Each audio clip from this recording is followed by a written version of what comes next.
Ladies and gentlemen, welcome back to the Landy Lodge, where today Hamaguchi has graced us with loads more Final Fantasy VII Revelation information, and so today we're going to go through it all.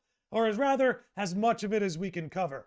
I've got a lot of FF7 stuff in mind. I came up with a few theories over the last day or two. Going to do entire podcasts dedicated to those theories. But before we even touch all of that, there's a lot of context that comes from these interviews that I think is going to help where some of these ideas go. So we're going to make sure we cover those first and foremost. But before we get into all of that, let's give a shout out to our early birds here. We've got Josh Z. We've got Larks86. We've got Usagioni. We've got Will. We've got Iron Line. We've got Skazfish and Vitrin. And let me check over on Twitch. Maybe make sure we're not missing anybody. Okay. Shout out to Mary DX for following us on Twitch. Thank you. Okay. Now, without further ado, you know something? Let me at least throw in the chat the sources of our information today, or rather into the description. That's why I keep this up. Okay. So, Hamaguchi did numerous interviews, like 2 or 3 interviews, actually 3+ interviews if you include what he talked with Maximilian Dude about, which we're going to cover that too. A little bullet point list kind of breaks down some of the information he unveiled, which just want to give him his due, by the way. Not a lot of devs in today's world are willing to sit down with content creators, even though Max is obviously a big content creator who's linked up with Capcom and Square Enix, but to sit down in the room and talk to someone like that directly, not a lot of devs are willing to do that. So, major shout out to Hamaguchi and for Max for hosting that. What's going on, Lands? How are you doing today, man? Everybody, make sure you're following Lands the Master, one of the greatest channels out there. Steelers 4190 says Hamaguchi forgetting that Nomura and Nojima have already spilled the beans. Yes, we're definitely going to talk about that. I have that saved for the tail end of the podcast because, frankly, don't get me wrong, worth bringing up, worth discussing, but with everything Hamaguchi talked about, that's got to be the least important thing. You know what I mean? So we will touch on that part of the thing, part of the interview, but we're going to put that on the back end because, again, there's a lot more cool stuff that we can get excited about rather than dealing with certain marketing semantics and the like. But anyway, let's get into it. So first things first, the first wave of news we're going to cover is summarized and brought to us by Genki over on X. Going to throw his link into the chat. We've also got his link in the episode description. We'll be dropping those one by one when it comes to some of these profiles that have broken down the interviews in full. This way, we can sort of get through the ideas quicker and we don't got to spend hours of me reading the article to you. So, this was the part, we talked about it on stream the other night. This was one of the things revealed in the trailer that actually got me the most excited. So I'm excited to lead off with this one. But anyway, Hamaguchi says Final Fantasy VII Remake Series battle director Teruki Endo came up with the FITS job system in FF7 Revelation. They wanted to add to the FF7 Remake combat instead of completely changing it, so Endo-san came up with the FITS concept, which we're going to get into this in my full thoughts on that in a minute. They thought about job materia, but decided on job fits that are separate from materia. Each character has 4 fits that have unique movesets. Endo-san wanted all the fits to be available from the start so players don't just stick with the first jobs available and can customize their characters as they see fit. So, the big news here is there's going to be a job system added to the combat, but not just a job system, one that will require the characters to wear certain fits in order to harness the abilities that come with that job. Now, as we saw in the trailer, this is Tifa's Black Mage fit. So that when you put or select Tifa's class to be Black Mage, this is the outfit she's going to wear in conjunction with that. As Will is pointing out in the chat, as I'm sure many were excited to talk about, the dress spheres have returned. And let me say once again, FF10-2 fans were right all along. FF10-2 fans were right all along. You can have your questions about the story decisions in 10-2. You know what I mean? Totally fair debate. But I have always defended that game's RPG system and said its combat and RPG system were ahead of their time. And here we are in the great year 2026. acting like dress spheres never happened, and this is some unique idea that just came out of nowhere. Sorry, we've seen it, we love it, let's call it what it is. The dress spheres have returned, and I love it. So again, just to reiterate, the basic concept is that there's a job system where you're going to choose certain classes. Obviously, all the characters are going to keep their normal move sets, their normal weaponry, but that we can move things around. Make Tifa a black mage. Maybe make Barret a white mage. And each fit comes with the class. I think this is amazing because then again, it's not just about, I love it when things like the skins and outfits you make have something that correlates with the gameplay. Again, don't get me wrong. You'll have me singing games like Stellar Blade's praises from top to bottom that have all these different outfits you could put on the character and you could sort of pick your own fit. But when the fit coincides with gameplay influence, like the dress spheres, like this job system, I think that's an incredible way to combine artistic vision with gameplay integration. By the way, shout out to PB and Jilly over on Twitch, who's dropping in here. Says the important question is, will they fix Tifa's ponytail? You don't fix perfection, PB and Jilly, okay? There's nothing about Tifa that needs to be fixed, okay? By the way, shout out to Lanz, who's celebrating his 2-year mod anniversary on Twitch. Shout out to you, my man. Alrighty.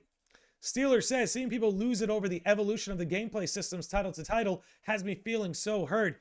Dude, and you know what? Shout out to you saying that the key with Square Enix, and particularly this studio, sticking with one combat system is that every iteration can level the system up, bring in new ideas, some old and some new. I mean, that's the beauty of the fit system that we have here, is it's the perfect example of making the old new again. You're taking something from damn near 20 years ago, may even be 20 years ago, FF10-2 was, and making it new again, and making it exciting.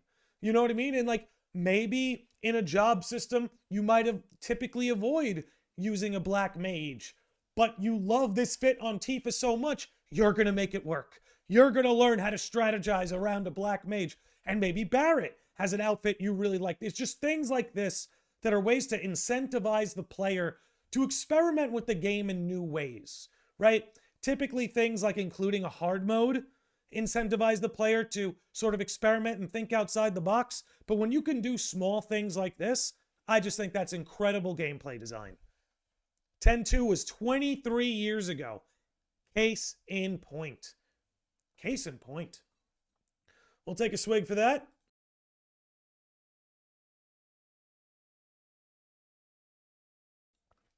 Now the debate around this has been, and here let's pull back. Much as we love our girl Tifa here, this is the part I've seen has set off a lot of conversation.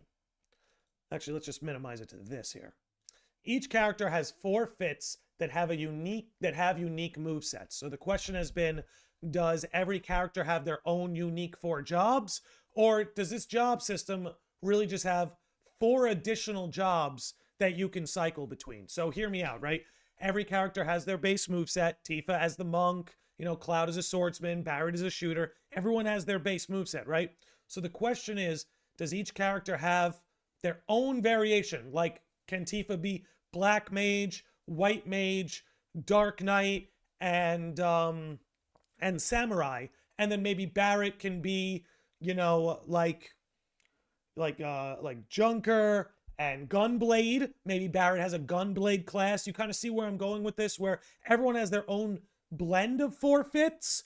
Or is it there's going to be 4 fits you can unlock, 4 different classes that everybody can cycle between? That's really the main conversation I've seen surrounding that. I didn't see anything in articles or coverage that go any further, but if anyone in the chat has seen anything or you see anything out there that indicates whether or not each character has their own unique set of 4 fits, or if it's going to be 4 fits split out among the cast, please feel free to say so. Okay.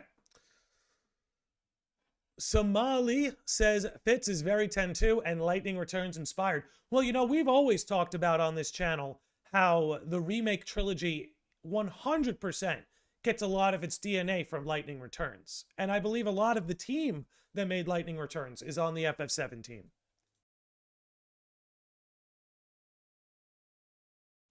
Beautiful. And all happening within a familiar system that the core audience is comfortable with. Exactly. It's not about you're not picking up the next game and you have to relearn a new system, which again, I say this as someone who loves FF10 and FF10-2, but some of the criticism of FF10-2 was that its combat was a departure from FF10. Now, my opinion is, holy shit, 2 cakes. But in truth, FF7's doing a better job because, again, even people like me who like 10-2, we believe 10 has the better system.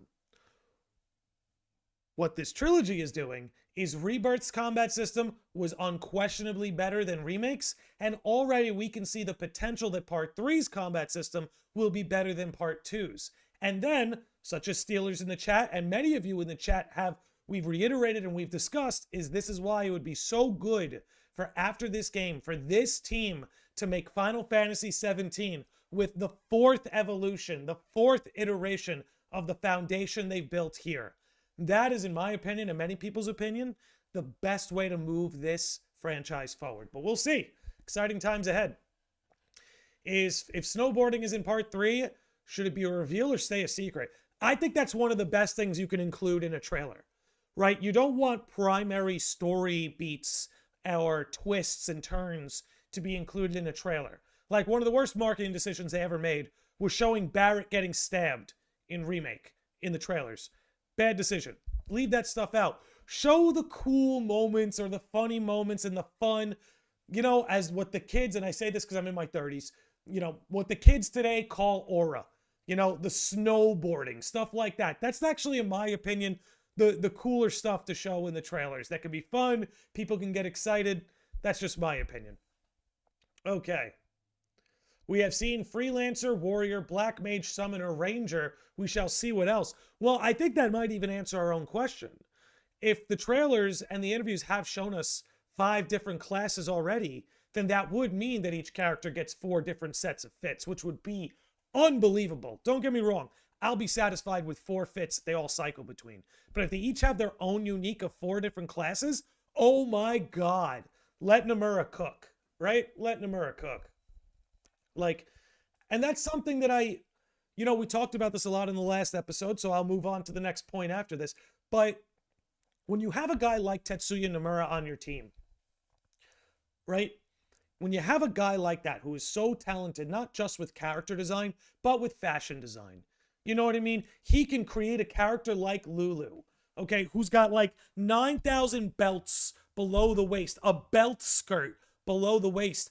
And women all around the world will cosplay as Lulu. They will assemble the 9,000 belt skirt, to dress up as Lulu. When you have a man that talented who can pull off aesthetically almost everything from the streetwear fashions that World Ends With You has, to the steampunk fashions that FF7 has, to the more shonen / Disney-esque fits that the Kingdom Hearts characters have. When you have a guy like this who just doesn't miss, and you can feel however you feel about games like The Bouncer or Parasite Eve or World Ends With You, these more niche games that he's worked on, nobody can argue that the man makes a fit better than anybody else in the business. So again, highlight your strengths. Lean on your strengths. You got a guy like Nomura on your team? Hell yeah! Create a job system that allow all these characters to have a unique blend of fits, a unique blend of fashion and outfits.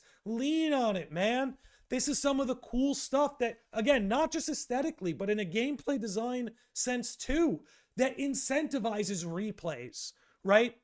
Like, imagine an entire replay where, so for instance, the first time you play the game through, maybe you only lean on a class or two. But then you say, oh, I didn't really use Black Mage or White Mage on that playthrough. On my next playthrough, I'm going to do a whole party of Black and White Mages. See if I can get through the whole game with Black and White Mages. Things like this create and incentivize the player to come back and play again. Not just right after you beat the game, but maybe a year later, maybe 5 years later, maybe 10 years later. I'm replaying Nier Automata right now for the first time in like 5 years. Stuff like that really will, in my opinion, add to the experience, not just in an aesthetic sense, but in a gameplay design sense as well. Keyblade Dragon said Nomura has said before that fashion is one of his passions. So, believe it or not, if I'm not mistaken, before Nomura got into game design and working in the games industry, his dream was to be a fashion designer. Like that's what like his first dream was to be a fashion designer. And then, he got taken in by the games industry because of his unique talents, All right. We can come back and talk about the fits and the dress spheres. I don't want to harp on it for too long, just because we have so much going on here. Okay. Now, this is another one that I've seen get a lot of conversation, a lot of hype built around it. Because again, when everyone's thought part 3, we've always thought about the airship. When we've had questions about what we can expect from this trilogy, we've always thought about the airship. And I might skip ahead with some things I know from other interviews just when talking about this right now, just because this is one of the things I've always been the most excited for. Okay, so let's get to it. Hamaguchi says you get the Highwind around 5 to 6 hours of gameplay into FF7 Revelation, and from there you can already access around half of the entire world map. Roughly, from starting the game, this is the direct quote, roughly, from starting the game, if you play for around 5 to 6 hours, you can acquire the Highwind. And around that timing, you can access close to half the world map from the start. So what that tells me is like the first 5 or so hours of this game are going to be very linear and very cinematic, purposefully. Because 1, that'll differentiate it from the rest of the game, and 2, that allows them to do all the narrative setup that they need. So I think for the first 5 hours, maybe we get another flashback sequence like we had with Rebirth and the Nibelheim incident. Maybe there's just a little bit more of an exposition as to where we start. Maybe we start, maybe we even start playing as a different character. Maybe we even start, playing in a different point in time. There's a lot of options here. But the point is that wherever part 3 starts, the party's going to be wrapped up in something that's going to take maybe 5 hours. I don't know if we start, at the Icicle Inn. I don't know where they could possibly start this, because here's the thing, and this is one of the things that's exciting. Like I said, the changes are about the journey, not the destination, is because we might even start in Rocket Town. So that's kind of my point, is because a couple of things have been taken out of order, where this game starts is kind of up in the air. And that's exciting. But at the same time, by the 5-hour mark, we've sort of unlocked the map in a way that we can kind of set ourselves free. So whether we start in Rocket Town, wherever we end up starting, or we start in the air on the airship and we have to learn things on the airship, how the airship works in a sense, either way, you got about a 5 to 6 hour start. DTHO says 5 to 6 hours, damn, so that's leading up to Northern Crater and the attack on Junon scene, because that's when you get Highwind rescuing Tifa. See, I think it's happening earlier than that. We can discuss that maybe later, on the later end of the show, more in depth, but I think it's actually happening later than that. I actually think in terms of destination, part 3 will be the most out of order one yet. I think ultimately we get to most of these destinations and the end point is the same, but I think the order in which we visit things, even just by nature of Rocket Town, I think the bag in terms of destinations gets mixed up the most in part 3. And I think it's part of what this would heavily imply. Because again, you got to remember, Rebirth ends with us taking off in the Highwind. 5 to 6 hours is a long time, is a very long time to not have the Highwind from the start. So, like I said, maybe we're on the way to Northern Crater and we get the whole plot exposition about, Professor Gast and Aerith's mom and everything like that. Like, that would be a cool way to start part 3, in my opinion, because we lose Aerith at the end of part 2. So if we start part 3, kind of getting the plot exposition of Aerith's parents, not just the mother in Infalna, but the father in Professor Gast, to me, I think that could be a really good way to keep the plot moving in a steady fashion. But who knows what they do? Like I said, we could start at Rocket Town. Who knows? I think that's one of the most up in the air things we have going. Okay. It would be best to only show gameplay trailer, not story of part 3. I'm definitely in favor of show us more gameplay than story beats at the end of the day. Okay. That's the tiny Bronco, Landy.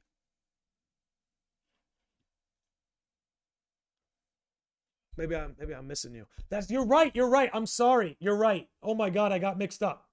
That's right. We ended Rebirth flying out in the tiny Bronco. Okay. I think, okay, then you know what that does? Okay. Then that does clear things up, actually. It won't be as long of an exposition before the Highwind. That's why the chat's here. That's why the chat's here. Good correction, Josh C. Rocket Town is towards the end, he said in an interview, I believe. Really? I thought he said that it could be towards the end. I thought he might have been speaking in a way to kind of make it vague, but I might have that in these notes. Didn't they just confirm that Rocket Town will be visited later in the game?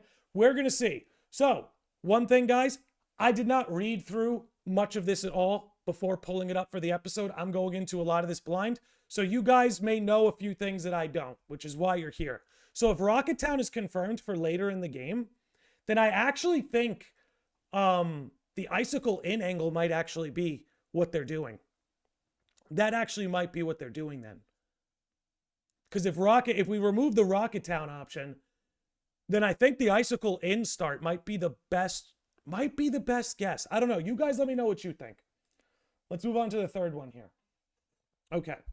Hamaguchi says the Highwind will act like a portal in FF7 Revelation and will be an important feature in the game. He says not only does it function as a mode of transport to access the world map, but it will also be like a portal or hub in the game for players where different things will happen and you can talk to other members inside the airship. He says Chadley has set up a base inside the Highwind to research Meteor. He's going to be like Shinra in FF10. He says that Highwind interiors, FF10 too, will be like the original, but Chadley's room will be very high tech. Okay, so I do like that Chadley's going to have his own pad on the Highwind instead of just populating in random points of the world or in random points of the map. So I think I might be a Chadley apologist. I know some people don't like the Chadmeister. Okay, I happen to be a Chadley apologist. I like the guy. Okay, you know what I'm saying? It could be worse than Chadley in this world, but I kind of like. We've always kind of guessed that the airship would function in this way. You think it's going to be Junon, personally. I could see that. I could see it being Junon. I think I'm still leaning on Icicle Inn, but it could be Junon. Steeler says, in the OG, you need a Rocket Town for two reasons. To meet Sid and get the Bronco. That's already done. The only other time you need it is for the rocket launch, which is later in the narrative. Hence why that's when we'll be incentivized by the narrative to actually go to Rocket Town. So that actually makes sense. And it makes sense why that would be, if anything, one of the locations they would change. Because unlike some of these other locations on the map, as you pointed out, Steelers, there's actually an incentive to go back later in the game outside of when you first visit. So that's interesting. Will players be able to drive the Highwind just like a plane in Rebirth? Yes, you will be able to drive the Highwind. They've already shown that in the trailers. You'll not only be able to drive the Highwind, okay? Look, this is what I guess I didn't want to spoil. This is one of the things I did read that I pulled up for later. But the map is going to work like a globe. Once again, we're back. We're back, gamers. The map works like a globe in the sense, just like in the old Final Fantasies. If you drive to the end point of the map, it just loops you back to the back point of the map. So it does literally operate quite like a globe. And if you reach the end point, you're only looping back to the other side. I love this. I think I'll even... Stuff like this is like, I can imagine myself just cathartically flying around the planet. You know, after you've unlocked every area, you've unlocked like a free roam, you know, maybe you're not in the mood to battle or move anything forward right now and you just want to vibe out. Dude, just vibing, flying through the map, seeing out, looking at maybe what some of the most scenic points on the map you could stop at. Just stuff like that, I think, makes this very exciting. And I think in a lot of ways, having an airship that can loop around the map it's a callback to the series roots that I think not enough people realize is such a key missing ingredient to Final Fantasy's core DNA. And look, I say this as someone who I love FF16. I really like FF15. I love FF14. I do like Final Fantasy 13. I can keep going, right? And this applies even to FF10, which I love and adore. But not being able to just freely fly through the game's entire world like that has made these worlds and these adventures feel a little bit more constrained. And, you know, it's funny I'm talking about this now because I recently played Final Fantasy IV for the first time. And I'm now playing Final Fantasy III for the first time. So, in a sense, it has been eye-opening about how free and how, like, cathartic it feels to fly around a map in that way. So, it's something that I'm very happy to see returning to the series. Little Orphan Funkhauser says, thanks again for the membership, Landy. Have a great stream and rest of your weekend. Thank you, Little Orphan Funk. We love having you around. Thanks for dropping by, my friend. Okay. Will Sword says, world map. I just hope they bring back the music collection for the Highwind so you can listen to music while driving like the Regalia. Here's what I'll say. I not only think that's a given, I think it's possible Cloud's going to get his own room in the Highwind, and you might be able to, like, decorate that room a little bit with stuff that you found on your adventure or out in the world and stuff like that. I think that's possible. They've not shown or indicated that in the slightest, so that's me kind of just taking a shot in the dark. But when you're talking about being able to customize the music while you cruise in the Highwind, my gut tells me that's a good bet. My gut tells me that's a good bet. And I think it would be a great feature. You know, listen, if plenty of games have that sort of when you're on the vehicle and there's a radio or you can cycle between different music. I anticipate they'll have a feature like that. I really do. Individual rooms would be very worthwhile. I think that could help make it feel really cool if every character has their own room. Like they did mention, let me see, was it on this one? Yeah, so look. It will also be like a portal or hub in the game for players where different things will happen and you can talk to other members inside the airship. So I think for the most part, there's a chance they're all just always in the lobby, kind of like in OG FF7, there was sort of that lobby space. So there's a chance they're all always just in there hanging out. But I would like if at different points in the story, some characters are in their room because maybe they're going through something a little bit, more intense, so they need their alone time or they want to self-soothe. I think stuff like that could be cool. They might all just be in the lobby, but I anticipate that this airship's going to feel like home because that would also help the narrative point where right before the final battle, you know, the famous scene with Cloud and Tifa and they're under the Highwind. You know, Cloud and Tifa kind of mentioned they don't really have a home to return to. You know, Sid can spend his last night in Rocket Town, all this in theory, right? Barrett can spend his last night, you know, in Junon or in Midgar with Marlene. Sid can go to Rocket Town. Nanaki can go to Cosmo Canyon. Yuffie can go to Wutai. But for Cloud and Tifa, the night before the final battle, there's really nowhere for them to go to. Their home in Midgar was completely destroyed. And Nibelheim doesn't even recognize them, putting it lightly. So there's really no home for them to return to. I think what could really make that scene under the Highwind feel more impactful is if the player feels like Highwind is home. If the Highwind feels like home. You do that, I think you amplify one of the most impactful scenes in the whole story. Okay. DT says, think it would be cool that with each major plot point done before the end, the world map changes when the meteor gets closest and the sky gets darker. Yeah, I have seen that. As we know in the original, you sort of have a sun-setting sky as opposed to a bright blue sky. I do think you're going to see as you get through the story, sometimes it'll be daytime, sometimes nighttime, sometimes evening. I think that we're going to see a cycling sky. Also, don't forget, we're seeing things from Cloud's point of view. And he sees the sky very differently than everybody else right now. Lance the Master says, this makes me wonder if this will be similar to E33's talks at the camp. Yes, or like Final Fantasy 15's fireside talks and scenes of that like. Yeah, that's what I would be looking for. That's what I would be looking for. For you Persona fans out there, and we'll be talking Persona tomorrow, don't worry. For you Persona fans out there, social link scenes. If the Highwind served as a hub for social link scenes, I think that would be great. But by the way, Lance, thank you for that $5, my man.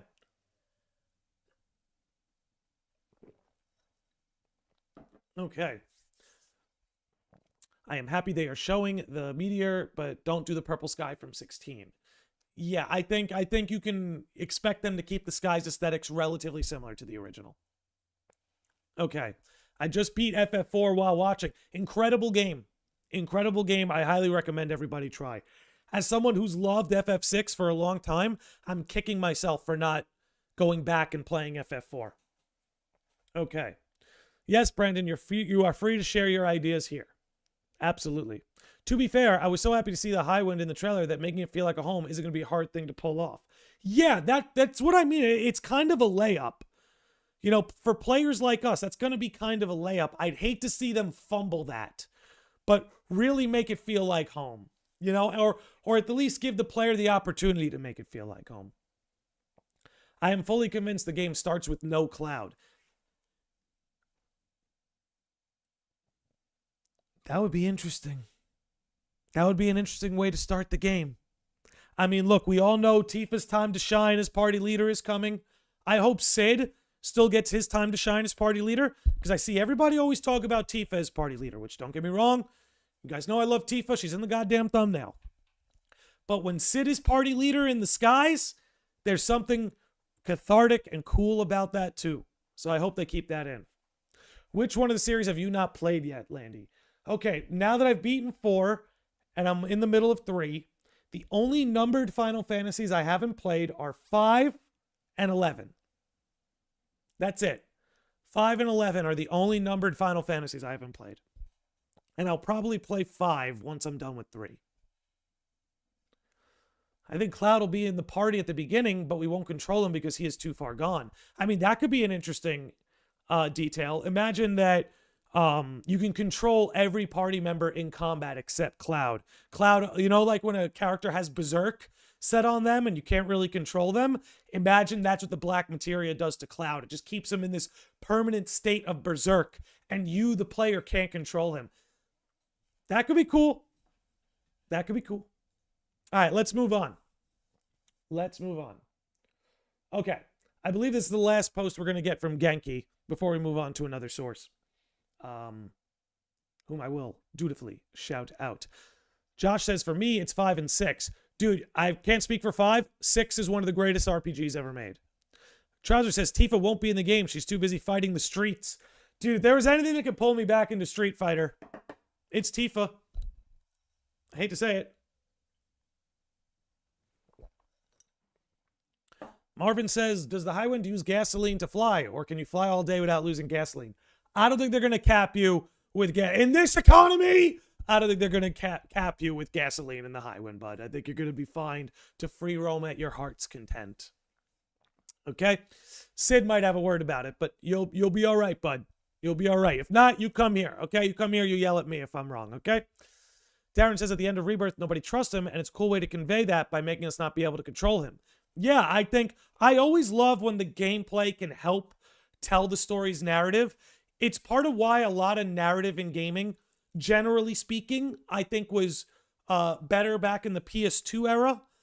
Generally speaking, that's not to say there haven't been masterpieces and better storytelling now. I'm just generally speaking on an industry level, is because since things like voice acting and cutscenes and these other ways to tell your story were more limited compared to today, you used to have to incorporate gameplay to help tell your story. And games like Metal Gear Solid used to really lean into that.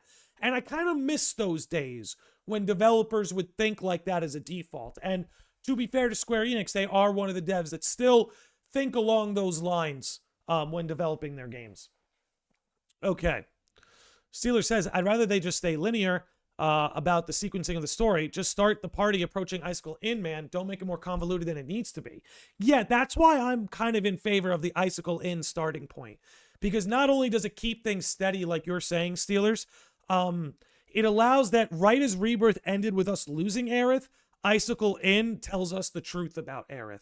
And there's a reason that worked in the OG so well, and there's a reason that'll work really well here. Just saying. Okay, Brandon Tucker says, do you think the party will collect huge materia by killing the weapons as opposed to finding in locations like the original? I don't know. Seems like all the weapons have a huge materia at their core. Yeah, but I don't think we're going to extract it from them. I think that would be, I don't know. I don't know. My honest answer is I don't know. And anything I say would just be a shot in the dark, I guess. Okay. So here's a little summary from Genki's End. Third and final entry of the trilogy. We knew that. World on the brink of annihilation. We knew that. Let's see. What haven't we discussed in those earlier posts? The drop-in parachute. We talked on the last stream. Know about the weapons. Choose where to go. Who to help in what order. I don't know if that's accurate.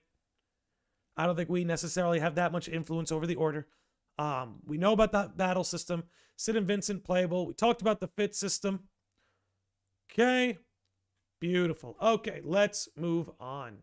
And you know what? Let me close them as we go. This way helps keep my computer's RAM down a little bit. Okay. Here's somebody who did a nice little shout out to KZ Excellent. You know what we'll do? I'll throw them in the chat. We're not getting, I think this is the only one we're getting from them, so I'll just throw them in the chat real quick. Let me get them in the video description. Okay. So he did a nice little roundup of Max's stream, which we talked about earlier. A lot of respect to Hamaguchi for doing that. A lot of respect to Max for setting that up. And they bestowed some information upon us. I have some more from that interview. Here, actually. Let's make it so you guys can actually see all that. Perfect. Perfect. I'll minimize this one a little bit. And there we go. Perfect. Okay. There's more from this interview that we'll talk about later in the episode, but this is just a few good talking points. So this is one I have mixed feelings about. There's no breeding, but you'll level up Pico to gain access to new areas. So the idea now is Pico will be your Chocobo for the whole adventure. If you remember Pico from Rebirth. So you're going to have one Chocobo for the whole adventure. But you'll be able to level him up individually for new abilities and features and stuff like that. That I love. That I absolutely love. It reminds me of FF14, having my own Chocobo whom I level up, you know, helps me in battle and stuff like that. So that I love. Having the individual Chocobo that we can bond with, individually level up. We'll have all the features of all the Chocobos. I think that's a great change from Rebirth. I really like the Chocobos in Rebirth, not gonna lie. Wasn't crazy about having terrain-specific Chocobos. I much prefer this angle where we're gonna have our one homie, we can level him up, and we can just like make him a badass by the end of the game, you know? So that's something that I think is really cool. That's something I think is great. I have mixed feelings about no breeding. Look, I'm not going to lie. I'm not going to lose sleep over no breeding like in the original. The good news is it won't be needed to get Knights of the Round. And that was always annoying. And let's be honest, if you didn't need to breed Chocobos to get Knights of the Round, how many people would breed Chocobos to begin with? And look, that's not to say that they couldn't have improved this mechanic. That's not to say that they couldn't have made breeding more fun, more engaging. But as much as it disappoints me that it wasn't a feature that was considered that we could maybe level it up and make it cool, you know, and then maybe, you know, Cloud and Barrett's Chocobo, you could breed them and they have a baby, and then that can lead to a funny cutscene. You know what I mean? Something funny like that. I don't know. I guess I'm not going to lose sleep over it. But ultimately, like I said, the only reason, not the only reason, but if you didn't need to breed Chocobos in the original to get Knights of the Round, would you have ever done it? You know, that's worth considering, where like me, you're like, oh, we're not going to breed Chocobos. Just be honest with yourself a little bit. You know what I'm saying? Like I said, they could have leveled up the mechanic, made it cooler, but I won't miss the fact that it's gone. If it wasn't from the materia and the shit you get from it, I wouldn't touch it. Yeah. Yeah, see, now, Will, I'd love that. If you beef up Pico to the max, that gets you Knights of the Round? Hell yeah. Hell, but I've got to be honest, though. You want my... Let me give you... Here, let me give you a separate take. Separate take. I've talked about this on a video I edited on the channel. But what I actually think they should do with Knights of the Round, man, make Cloud live the King Arthur story. Because that's where Knights of the Round comes from, right? It's Arthur and his knights, and King Arthur wielding Excalibur.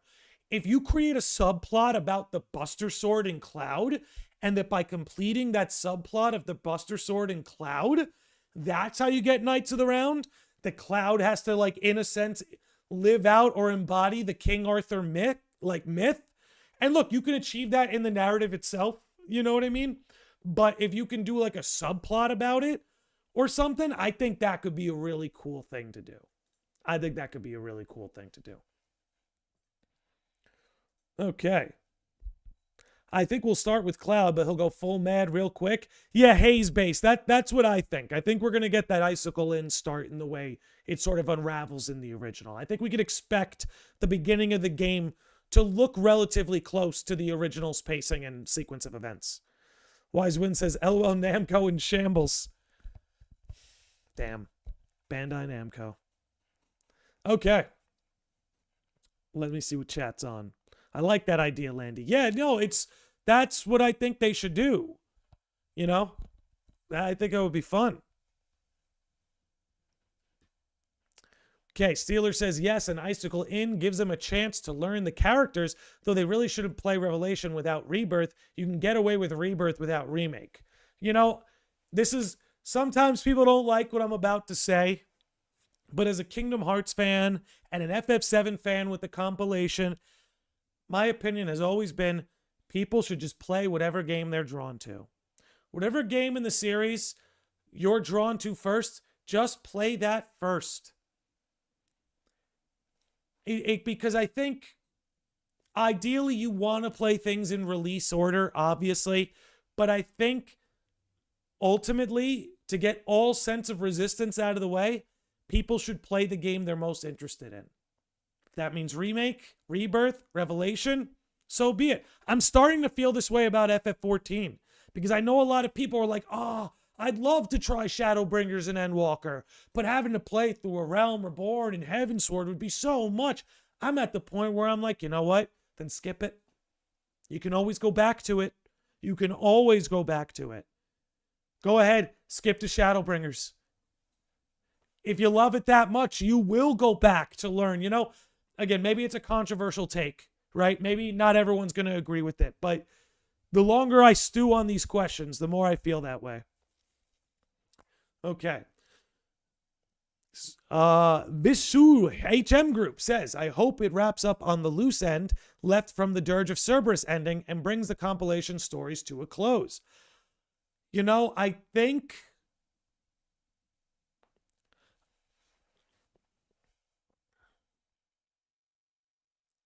it's interesting you say that. I don't think the third game's going to resolve the questions Dirge of Cerberus left behind. Maybe some Dirge mysteries get solved because it's clearly an effort to involve Dirge and Dirge aspects from Dirge like Nero and Deep Ground. So I think some questions from Dirge get answered, but I do not believe all questions will be. I truly believe this, a Dirge of Cerberus remaster in the way of Crisis Core that maybe answer some of those questions or shifts things a thing or two might be more possible. Okay. Let's move on to the next bullet point here. Okay, forfeits. We got onto that. Sounds like the weapon fights will have some unique mechanics associated with them. So yes, I did want to discuss that actually. The weapons fights. So hear me out on this one, chat. Hear me out on this one. The weapons fights. Imagine you do two of them conventionally. Two of them are the conventional combat.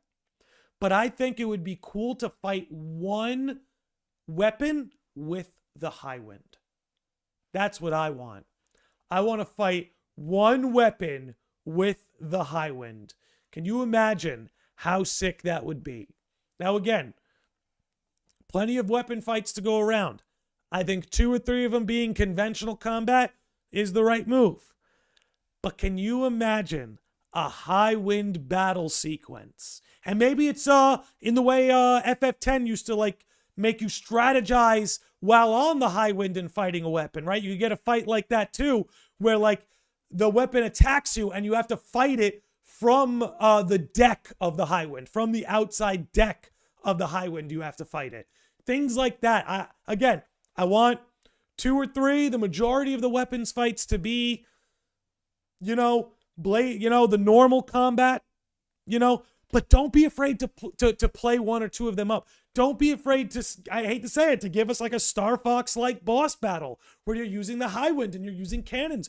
Or don't be afraid to give us an FF10-like boss battle where you're on the deck of the airship, the high wind, and you need to shift things around and move the ship towards the weapon, then move it away from the weapon.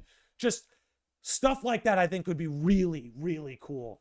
And this is what I mean where I'm like, the opportunities that this game is presented with, especially coming off of the previous two entries that have already built such a strong foundation, it gives them a lot of room to maybe experiment with different sort of gameplay ideas like this. Some of the weapon fights are main story. I saw, and we'll probably touch on it in a later interview, I saw they said 2 weapons fights will be mandatory. That's what I saw. 2 weapons fights will be mandatory. You guys let me know if you saw something different. But what I saw said that 2 of the weapons fights are going to be mandatory. And the other 2 are the rest are more optional. Because again, who knows what they do in regards to the original. But we'll see, dude. We'll see. There's a lot that they could do. Okay. The final battle in Remake was a good example of how those big weapon battles could play out, and also some Advent Children influence, especially since aerial combat is much improved. Yeah, and that's what's going to be interesting too, right? Is like, because the way you got to think about the scale, right? The scale of the weapons. They're massive, dude. They're massive. Like, are we really going to be swinging the Buster Sword at its toes? You know, like, that's why I'm like, how are these? It'll be interesting how these boss fights will work. Because again, the scale of these enemies, we fought some big enemies, right? But the scale and size of these enemies are so massive. I can't imagine, come on, what, is Tifa going to be punching the thing's, like, foot? That's not going to feel invigorating. I actually am starting to wonder if maybe they have no other option but to do it the way FF10 handled some of those boss fights.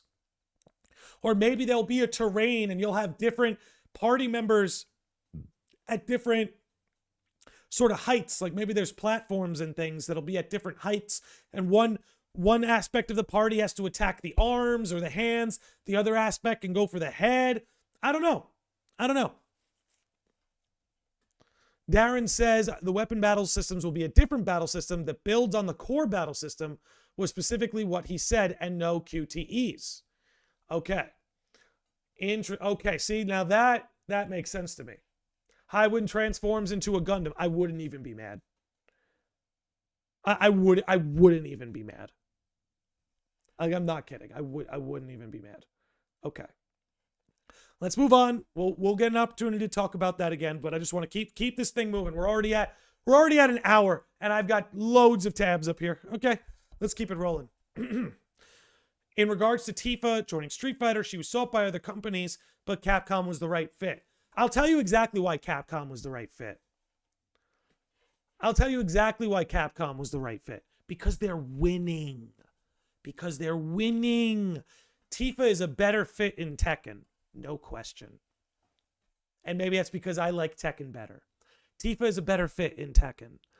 But from a business standpoint, Capcom is winning. Are you gonna team up with the team that's winning?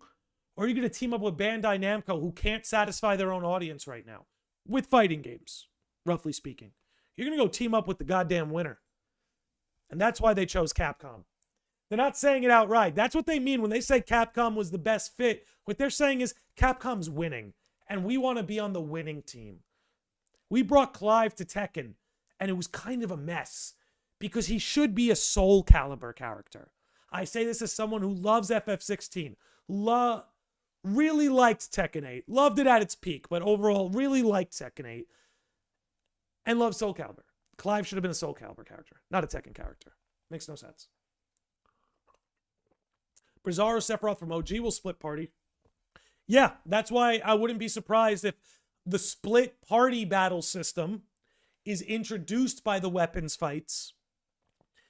And then the Bizarro Sephiroth fight would be less isolated, because it's a type of boss battle that we were introduced to earlier in the game. New English Sephiroth voice actor. Look, I sometimes I feel like an outlier about this, guys, because I saw people freaking about this. about the fact the voice actor changed. And I get it. I thought the voice actor did a tremendous job. I love when a character has a voice that I think really suits them. Like, I can't imagine anyone other than Britt Baron doing Tifa now. So I understand attachment to certain voices, but it's just not something I put a lot of weight in. And the voice actor they got has voiced some of my favorite characters ever. You know? Like, maybe this is my own fault. Maybe I summoned him because I've got Roy Mustang in the backdrop. Okay? So, maybe it was my own fault that Roy Mustang's voice actor is the new Sephiroth. Okay? I can accept blame for that. Okay? You know, actually, it's actually so funny. Guys, I've got Cloud and Sephiroth in the backdrop. And I didn't even mean to do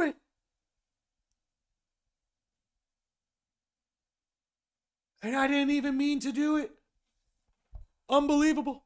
Yeah, listen, I don't know voice actors' names. I'm not very good with voice actors' names because I mostly just don't kind of care. Not that I don't care about their work. Let me make that clear. I do. But it's like I don't idolize them any more than the people who make the combat of the game are.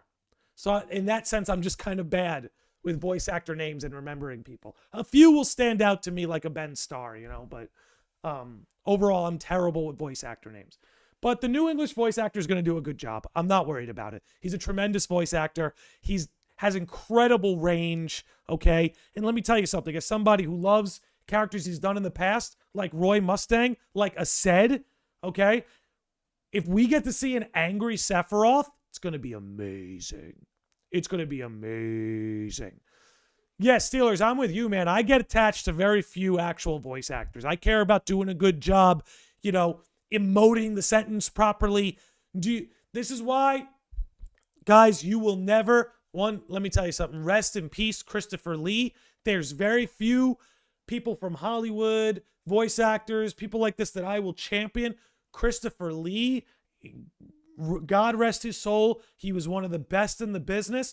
Kingdom Hearts fans don't know how good they had it, okay? Where Christopher Lee read the script for Kingdom Hearts 2 cover to cover. He knew exactly what that role meant when he voice acted it. That's why the voice acting of Ansem the Wise in Kingdom Hearts 2 flies so high above, like, so much voice acting from the PS2 era.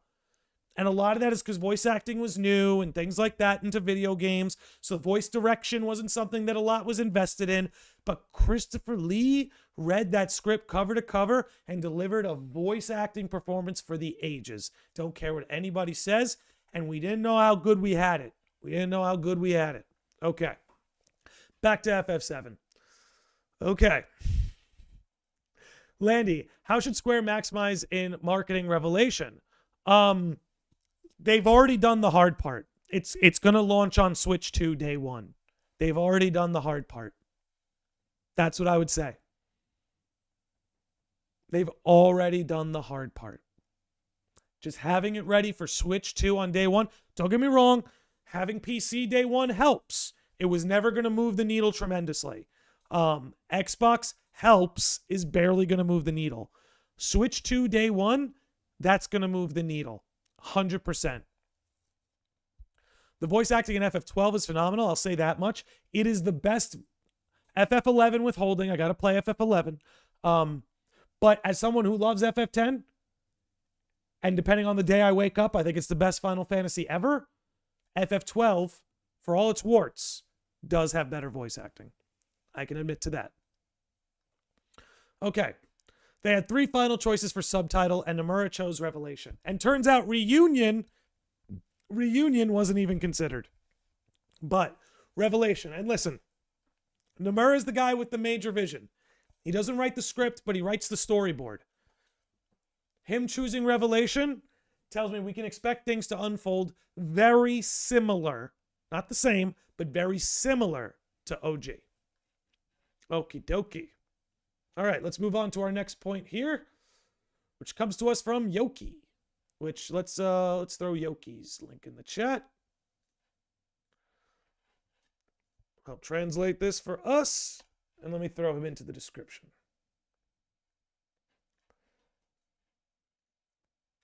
And then we will carry on, ladies and gentlemen. Okay, so there were some translations that got spread around initially that weren't always accurate, and we always have to take things with a grain of salt, guys. You got to remember, at the end of the day, a lot of this needs to be taken with a grain of salt because it's getting translated over from another language. Even a good translator doesn't get everything perfect. Did I see a Clody tag? Yeah, for Yoki, I believe so. Believe me, the shippers they are on the front lines at war on Twitter, so I'm not surprised that some of these may have come from them. But as I always say, a shipper who ships Cloud and Tifa, is that a shipper or is that someone who just loves the story? You know what I'm saying? You know what I'm saying? That's all I'm saying.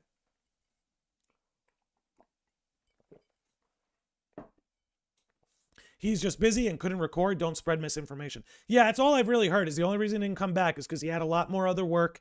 And Square Enix can, for all we know, they can be, who knows what their scheduling conflicts were. It might have just been a simple scheduling conflict. That's all. I don't understand why people want a reunion because they said that if they were able to, they would have used it for part 2, not 3. I think it's because of where the story is going.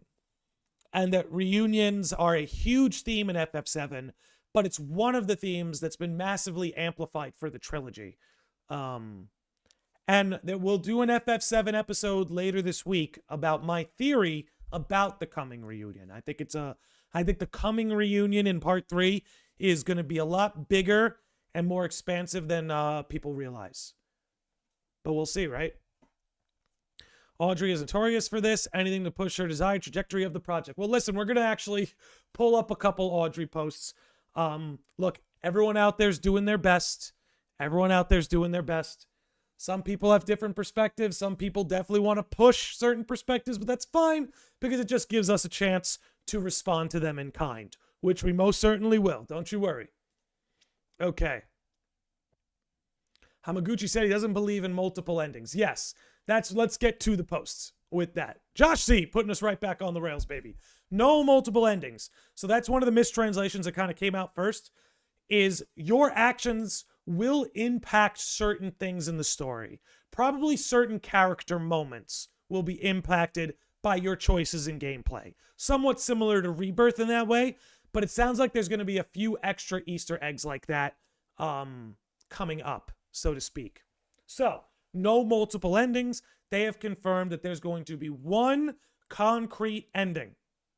One concrete ending that hopefully won't leave much room for fluid interpretation, right? Something very concrete. But they said one ending, not like you can get multiple endings and pick your ending. One ending, which is good to see. Japanese is a low context language. I cannot blame her if she makes actual mistakes. Well, look, I can't speak on what is and isn't a low context language. I know English and I know Spanglish. And a little bit of Krazoan from Star Fox Adventures because I'm a dork. That's half kidding, but only half. Yeah, dude, everyone's doing their best, man. You got to remember, at the end of the day, everyone's doing their best. And anyone that translates anything for us for free can at least get a pass when they make certain mistakes, even if those mistakes can be somewhat purposeful. We're all doing our best. Like I say at the end of every episode, be good to yourselves, be good to each other. Okay? Moving on. Player choices affect the way side content unfolds. Look at that. I already said that. There are a lot of fans of the main story from the original work, so there will be no branching in the main storyline. So I think this is interesting because if you're going to say there's no branching and prelude it with there are a lot of fans of the main story from the original work, that to me creates a sentiment to keep narrative decisions intact. But then again, that's just me. You guys make of it what you will. Moving on. Okay, so this one comes from RPG Site, where they say some of the choices we make may alter what the player perceives about each character, right? So this is what inclines me to think that our decisions will mostly influence character moments and what those moments will convey to Cloud and convey to the player. So if you do choose perhaps the right dialogue options for Yuffie, you'll get something extra conveyed. If you do the Barrett specific side quest, you'll get something conveyed. That to me is where it seems they wanted to create the most player agency. Because look, man, most of Rebirth's agency was about the Gold Saucer date. All of that sort of agency was about the Gold Saucer date, who you're going to be on the date with. There's really no part 3 moment. You guys correct me if I'm wrong, as you always do, and as you've had on this actual episode. When I mixed up the Bronco and the High Wind. Like an idiot. Anyway, moving on. That's going to be mostly what you're going to have impact over. And again, correct me if I'm wrong, in part 3, there's not any sort of Gold Saucer date moment where that could be unlocked or that something could happen in that way. Now, it could be like Remake, where Remake's version of that scene was about, do you get Tifa, Barrett, or Aerith the night you stay at Marlene's house? Again, that wasn't something that was in the original, but they had a sort of affection system that allowed you to dictate who you get for that scene. So maybe they've created something similar like that for part 3, but at a base level, unlike Rebirth with the Gold Saucer, I don't think there's anything at a default that lends itself to something like that. The affection system is gone. Yay. Yeah, I won't miss it. I won't miss it. I'll say that. I won't miss it. Because I felt like some people's playthroughs were influenced by it in the sense that, like, if you wanted a certain Gold Saucer date, you would almost have to, like, purposefully mess up other conversations just to be sure. You know what I mean? You start almost calculating that way. Having something not dependent on that and allowing us to sort of not have to think strategically about our dialogue choices and kind of loosely pick them without feeling like you're going to miss out on the Yuffie Gold Saucer date, the Tifa Gold Saucer date, whichever one you want, the Barrett Gold Saucer date. I think that would be a better way to kind of roll that sort of thing out. Oof. Delicious. Okay. Let's keep it moving. We can look at some of these screenshots, which are pretty great. Vincent is the king of Aura. I'm not gonna let him live down his cuckoldery until he gets over it, until he gets one on Hojo. Okay? He's still a certified cuck. I'm rooting for him. I'm not letting it go. I, for one, think the weapons look great. I've got to say. I will say, like, man, I don't know. Nobody does kaiju. Nobody does monsters quite like the Japanese, bro. That's all I'm going to say. Beautiful scene. You're going to see it in 5,000 thumbnails for the next 9 months. And then of course, there's this, man, which is just like bone chilling. This is not a position you want to be in, but I'm certain there are those of you that do want to be in this position. But if you're anything like me, or if you're anything like Cloud, avoid at all costs. Moving on. Okay. This one is let's downsize this a little bit. Okay. So this one's going to be about Queen's Blood, which I loved. Okay. Look, I know some people, they weren't big Queen's Blood fans. I'm a huge Queen's Blood fan. Maybe it's because I've always loved things like Triple Triad and FF8, but Queen's Blood was amazing. I'm very happy to see there will be some Queen's Blood in part 3. Obviously, Queen's Blood was all a metaphor for Genova. That's what all that was. But what they're saying here is the Queen's Blood story is not over, and that it will, in a sense, be championed by Red 13. Nanaki will essentially be the one responsible for unveiling the Queen's Blood subplot. But let's take Hamaguchi at his word. He says here, and with Queen's Blood, Hamaguchi's team at Square Enix isn't resting on its laurels. Yes, the game is back and building upon the strong hooks of the original iteration of the minigame, but it's not without changes. It was very popular content back in Final Fantasy VII Rebirth, and yes, it will have its own story again. He says, one of the key changes, though, is that in Rebirth, Cloud was the main protagonist of the Queen's Blood story. In the Queen's Blood content and story in FF7 Revelation, the protagonist is actually Nanaki, and I have a theory about that. I'll get into it. So it's not going to be Cloud this time. While having Nanaki, previously known as Red 13, serve as the primary driver of Revelation's Queen Blood story may feel out of nowhere for some. It was hinted at within Rebirth. This is based off the fact that there's this infamous scene of Red 13 dancing on a boat, and then in 7 Rebirth, playing Queen's Blood. Hamaguchi says, So we're going to give Nanaki the protagonist role this time around. And looking at the gameplay too, there will be some arrangements to the rules. But right now, we're working hard with the development team, balancing and scaling the rules. But overall, we're pretty confident right now, and it's going to be even better than the previous iteration of Queen's Blood. So for one, I am in favor of a physical copy of Queen's Blood. I want to physically be able to play this card game. I will buy it. Make it a tabletop card game. I will buy Queen's Blood Square. It is free money. Okay? Free money. Please. Now, let me tell you why I think, roughly speaking, why Nanaki's become the protagonist of Queen's Blood. So, speaking on it pretty generally, the Queen's Blood story basically talked about a Queen's Blood player who slowly lost his mind and was influenced by the Blood Queen, right? The Queen from Queen's Blood. I forget her exact name in the story, but the Queen from Queen's Blood, who again is like a metaphor for Genova in a sense. I think the reason why they're choosing Nanaki, and it's a pretty simple reason, but I think the reason why they're choosing him is because the Queen's Blood story speaks almost as if it's an ancient story, almost as if the Queen's Blood story is like an ancient myth, right? It's a folk tale, it's a fairy tale. And I think the reason why Nanaki is a good stand-in for this is because he comes from Cosmo Canyon, where they study planetology, they study the planet's history. So in a sense, he's almost like our party's like resident historian. You know, he's like our party's resident historian.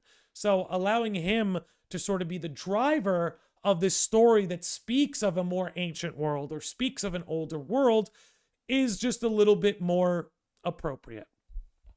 Regina. It wasn't Regina the card player you had to beat. And by the way, Regina means queen, right? Which is why she was the final boss of Queen's Blood. But the Blood Queen, the Queen's Blood Queen had a different name. I can't remember it right now. Vincent could have prevented all this. He could have. He just needed to not be a cuck.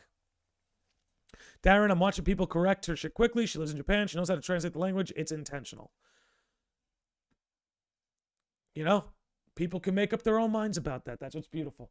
Perhaps, in your opinion, naively, geez, I couldn't get that word out. We'll think it's in good faith.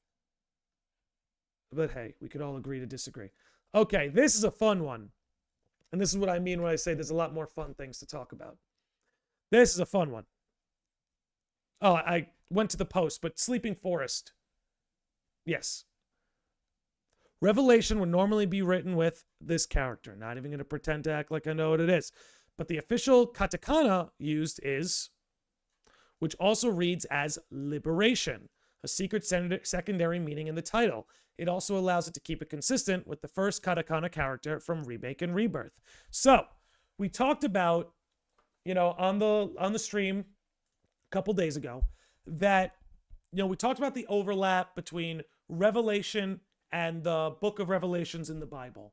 And we talked about how in that book, it's not a book just about the end of the world. Doesn't necessarily work that way. It's like the end of one world, but the birth of another. And what births a new world is the unveiling of lies and the revealing of truth. So the truth will set you free. We discussed that's what a revelation is about. That's what Revelations is about, is learning the truth and that truth setting you free. Now, we had already concluded that.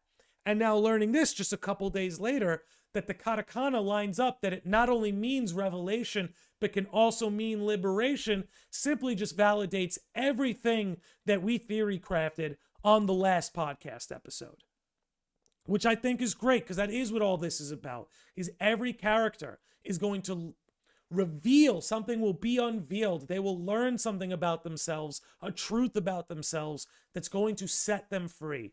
We see that with Cloud, like tenfold in the original, and they've discussed wanting to give each character this sort of feeling in part 3. Queen's Blood needs to be a series staple going forward. Absolutely. You know, I forget the name of the card game in FF9. I liked it a lot, but Triple Triad was just superior. So they should have just kept Triple Triad. You know what I mean? And keep Chocobos, keep Triple Triad. Come on. The Shadow Blood Queen. Thank you, Daemons. That's why we're here. That's why we're here. When I say we, I mean me and the chat. We do this together. The key art is so sick. Isn't it beautiful? I'll blow it up for you guys. Isn't it beautiful? I have it pulled up. Is this it? Where is it? I could have sworn I pulled it up so that we could look at it separately, but I guess not. Okay, we'll keep it going. All right. So just wanted to touch on that for a minute, that in Japanese, the title Revelation does have a double meaning. That it's not just about revelation, it's about liberation. And when what's revealed is the truth sets you free. And when you think of Cloud's character arc, the Nibelheim live stream sequence with Tifa, that's what this is all about, man. Tetramaster, thank you, Steelers. Okay. This one comes from Audrey, talking about a translation from RPG site that said there will be revelations on what is the relationship between Rufus and Glenn and how that ties to other spin-off works.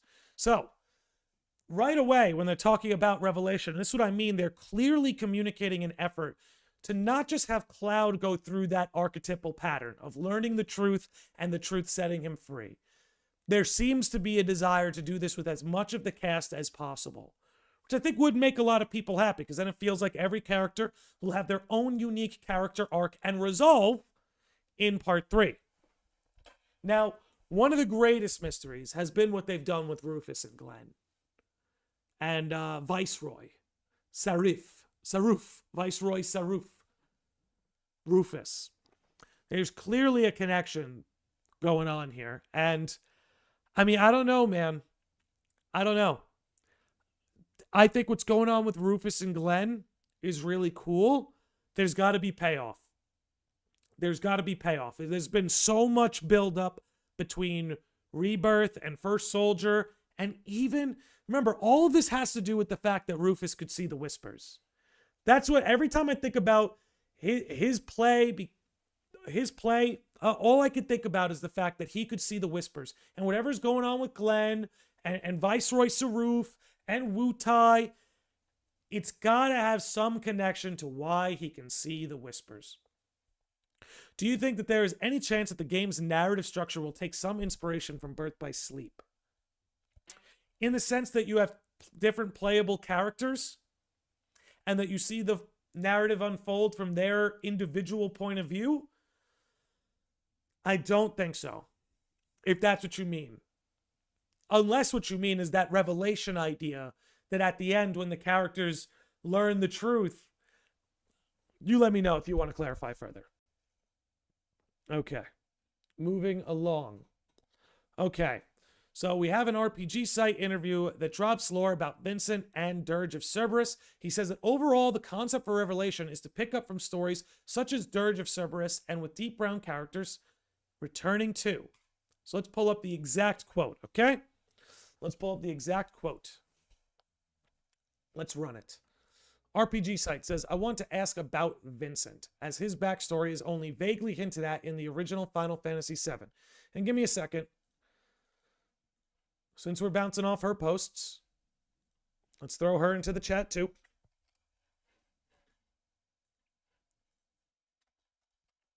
And throw that into the description. And away we go. Keep it rolling. Okay.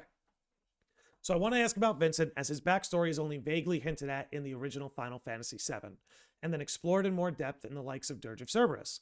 I know you've already said deep ground characters will be returning. Are Vincent's backstory elements, like in Dirge of Cerberus, something we're going to see in Revelation? Which I always assumed we would. Just simply based on Remake Integrate, I always assumed we would. So I'm happy to see his answer here. We can't delve too much into the storyline just yet, but thinking of spin-offs you mentioned, like Dirge, our overall concept for Revelation is to pick up from those stories as well. So with characters like Vincent and Zack, those are explored. We can't just say how much yet, but leaves us hanging.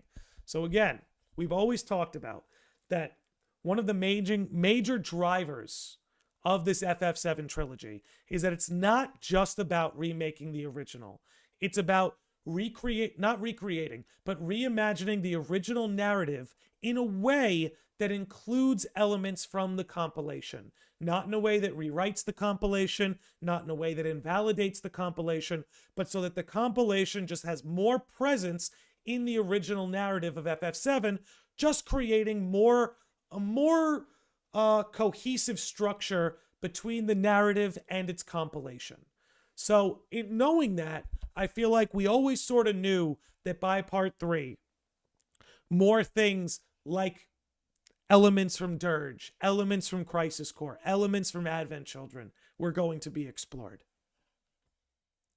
And before we move into this next one, we did talk about Chadley, so we could skip over this one. Okay, and this one is a nice little breakdown of the interview. But before we get into that, if you guys don't mind, I am going to refill my waters. And then after I refill my waters, I'll go to the little high wind room, the little room we've got on the high wind here. And then we will continue this. We still got a long ways to go. I've got plenty of stuff from these interviews still to talk about. So we definitely have a good hour ahead of us. But we're going to take a quick break. I'm going to run to the little high wind room, refill my waters, and we'll be right back with some more Final Fantasy VII. What a beautiful time to be a Final Fantasy VII fan. Be right back, guys.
Okay. So I saw it brought up.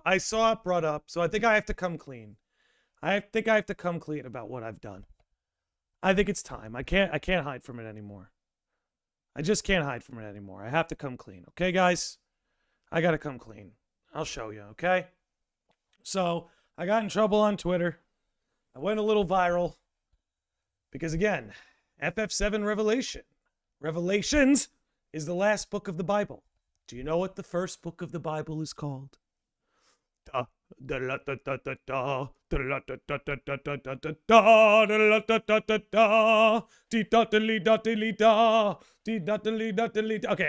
anyway, so look, I don't think this literally means Genesis. By the way, for those who don't know, Genesis is the first book of the Bible. So Revelation, part 3, point made. I don't think this literally means that. I'm like half trolling here. But what I do think it means is there's a chance that there's a secret boss battle. I think a Genesis boss battle is very possible. Something like that. I don't think is that beyond the pale. So I think we could see a Genesis boss battle in Revelation. I think it's possible that that Genesis makes an appearance, whether it's a flashback, whether Zack runs into him in the live stream in some way. So I don't want to get everyone's hopes too up here. But I think you could feel kind of good about a Genesis appearance, especially based off that last part of the interview we read that said they want to include as many elements from the compilation as they can, as they can properly put into the story, for lack of a better term. So I had to come clean and show that I'm causing a lot of the Genesis noise on the internet right now. Not most of it, but some of it. Some of it. You know what I'm saying? More the characters that will take a different path to the same end or final chapter. Absolutely, Josh C. And again, that has been my position about a lot of the changes is, remember guys, at the end of Remake, the unknown journey will continue. Not the unknown destination awaits you. The journey is where we're going to see a lot of these changes. But I really do believe, if I'm the one with egg on my face, so be it. I really do believe the destination ultimately, generally, will be the same. I would love to see Genesis and Angeal. I think Angeal is a better bet because he is part of the myth of the Buster Sword. There's no way about it. Which is why it would be cool if Angeal was a part of that Knights of the Round quest I talked about. I would love to see that. But I think there's a chance we really do see them in part 3. I wouldn't bank on it. I wouldn't make it the focus of what you should hope for, but I think there is a chance, Ironline, that we see Genesis and Angeal. Why would I want my hopes up for that? Please keep him in the basement. I mean, quite literally, right? That's where he's hanging out. Like I said, I'm not saying make him an active player in the narrative, but I do think, because look, we don't run from the compilation. We're here to enhance it. We're here to make it more coherent with the original narrative. Include him as a secret boss. Include, archives of him in Shinra's basement. Let him be in a flashback. Let him run into Zack in the live stream. He can't do that because he's alive. But then again, the live stream works on dreams and hopes and desires, so Zack can really have a vision of him. There's a lot of ways they could play into this. So we'll see. I still believe that all this takes place after Dirge of Cerberus. I believed that after Remake Dawn, but after I've seen Intergrade, Rebirth, read Traces of Two Pasts, I no longer think that's the case. But we'll see, man. We'll see. That's the beauty of part 3. There are mysteries to be solved. There are questions to be answered. Do you think we will get to play a Vincent flashback when he was a Turk? I think anything that in depth with Vincent would have to be DLC. I think we may get a Vincent Deep Ground segment, but I think anything that went into that much depth would need to be a DLC type expansion. But who knows? Maybe the devs prove me wrong. Okay. Let's see. Where are we at? Do you think Cloud will kill Sephiroth or capture him and throw him in high maximum prison? He's going to kill him. I'm going to kill him. I'm going to end him. Okay. I think the ending of Dirge, where Genesis flew off with dual sword Sephiroth, ties into the multiverse time travel shenanigans of Remake Trilogy. Well, again, and everyone has their own perspective, visually, but to me, I don't think this trilogy is multiverse time travel. I don't. There's other perspectives that have a very coherent understanding of what this trilogy is that don't see it as a multiverse time travel sequel. And again, at the end of the day, we won't know until part 3. And however it ends, however it unfolds. I more care about good execution. If it does end up a multiverse time travel sequel, I care more about good execution than ultimately that outcome. But based on the execution already in place, I think a lot of the multiverse time travel theory fell apart from Intergrade, Rebirth, and Traces of Two Pasts. But it could be a red herring. We'll only know as it unfolds. Do you think we get to play pieces of Advent Children? Maybe. There could be an Advent Children-like DLC, but I've always held that I think the movie being redubbed with the new voice actors is the most likely thing. Okay, let's move it along. Here's some of her notes from that interview. We'll see what we have or haven't covered yet. Okay, we've covered this. This is not true. It won't be available from the beginning unless she means the first 5 to 6 hours. We've got that down. We've got that down. We've got a $5 super chat from Josh Z that says, my theory is that everything is taking place in the moment when Aerith summoned the life stream. Yeah, I've seen some theories about this, that the narrative is happening retroactively from a moment in the original narrative. So that, for instance, Josh, you correct me if I'm wrong, but the way that sort of theory would work is that by the time we catch up to that moment with Aerith in the live stream, we pick up right where the original narrative was. Like, I've seen some people say, like, the whole trilogy is happening in a sense in the live stream sequence. I've seen theories about that this whole thing is about Cloud getting his memory back, and that the narrative will, like, truly presently pick up from when he emerges from the live stream sequence. I've seen a lot of that. I think stuff like that can work. I just don't think it's going to unfold in a way that makes Advent Children irrelevant, you know, or makes Dirge of Cerberus irrelevant, or rewrites them, or rewrites their place in the chronology. I don't see that happening. I just don't see that happening. It's literally the compilations version of FF7. That's why OG is different from 7R. Steelers, that is the best way that's one of the best ways to convey it and put it.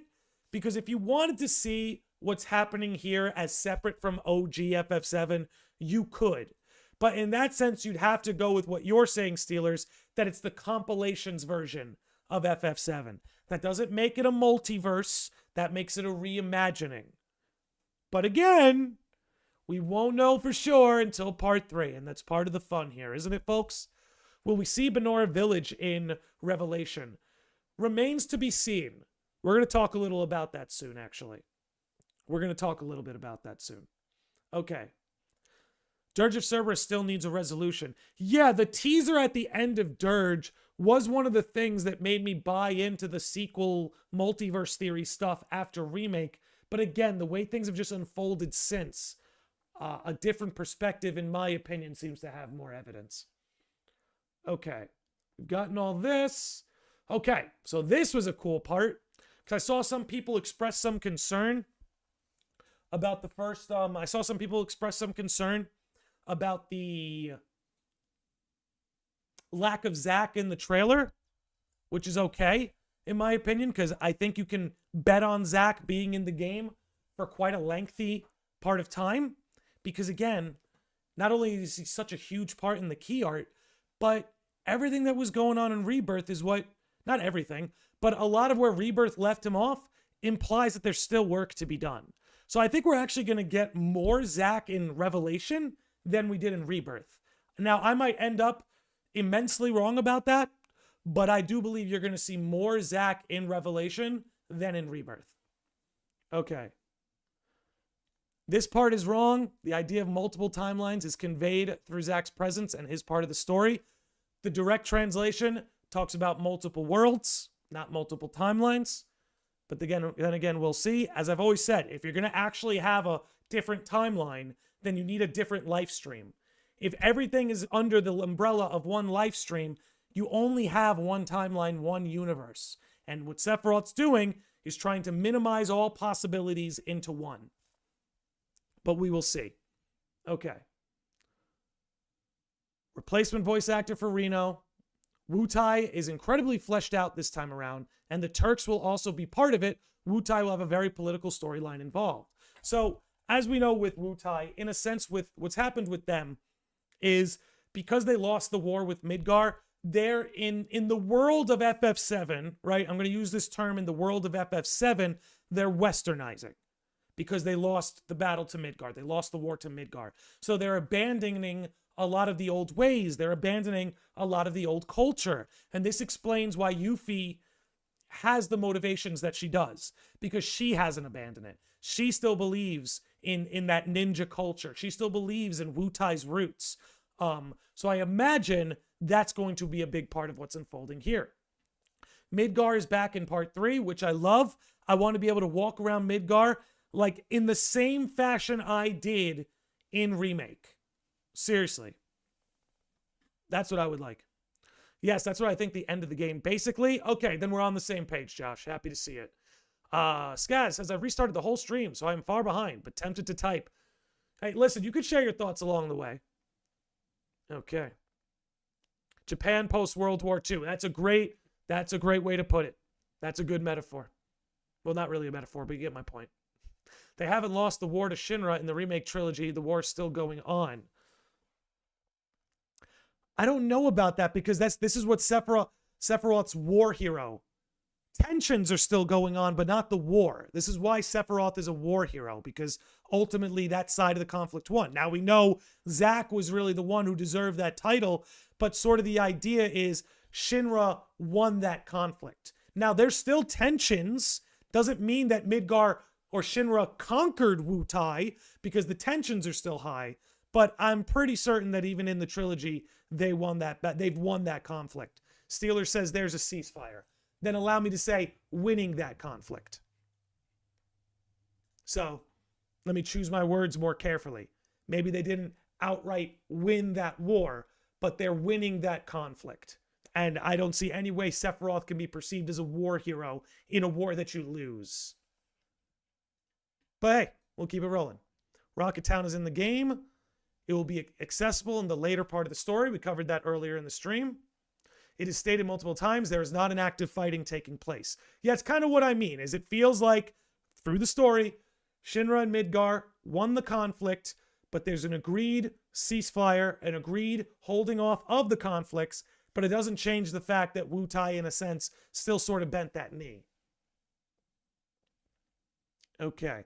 Hamaguchi says that OG FF7's Knights of the Round summon was something that came up in discussions in every part of the 7 remake series. They are currently developing the content to be worthy of its epicness, so he tells fans to look forward to seeing how it will be shown in the game. Now again, in OG they flat out beat Wutai. And again, maybe I'm crazy. I don't think that's any different than what's happened here.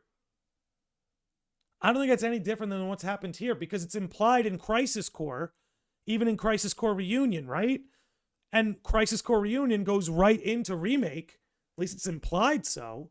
So maybe I'm wrong, and I'm willing to be wrong, but I don't think there's any different between OG. I think maybe there's some semantic word choices between war and battle and conflict, but ultimately it seems like they clashed. Midgar Shinra won the conflict, and right now tensions are high, but hands are off.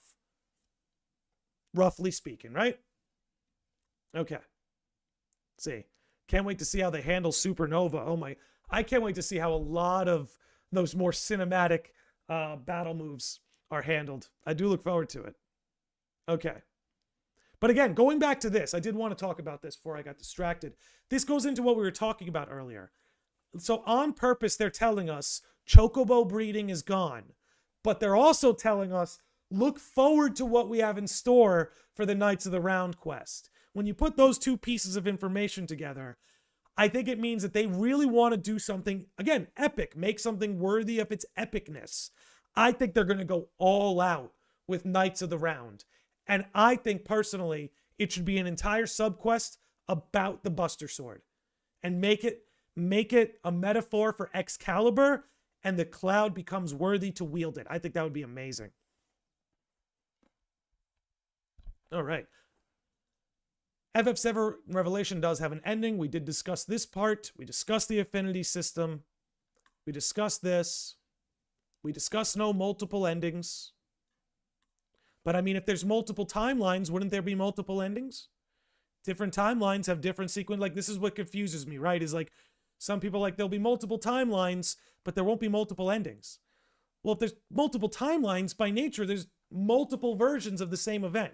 You're like, we're going to converge on one event, one happening, one chronology. Maybe I'm wrong. Just the way I see it, fact. Just the way I see it, fam. And you guys are free to disagree. I want it to be an open discussion, right? I don't want my audience to just be, this is my team of what I think FF7 is. I want people who would disagree, even with my perspective, to feel comfortable in my chat, sharing their opinion. I don't want to ever give off the impression, you know, that if you think differently than I do, I have a different perspective, that you're not welcome here. You absolutely are. Okay. And I will read your comments. I won't ignore you either, even if you disagree. The theme of FF7 Revelation is resolved. Everyone has followed the journey of Cloud and his friends for almost a decade at this point, and the story is filled with determination as it heads to its finale. The development team has put their resolves into delivering something truly great for everyone to enjoy. That one was a little bit, we kind of knew that already, but it's good to discuss it. Okay.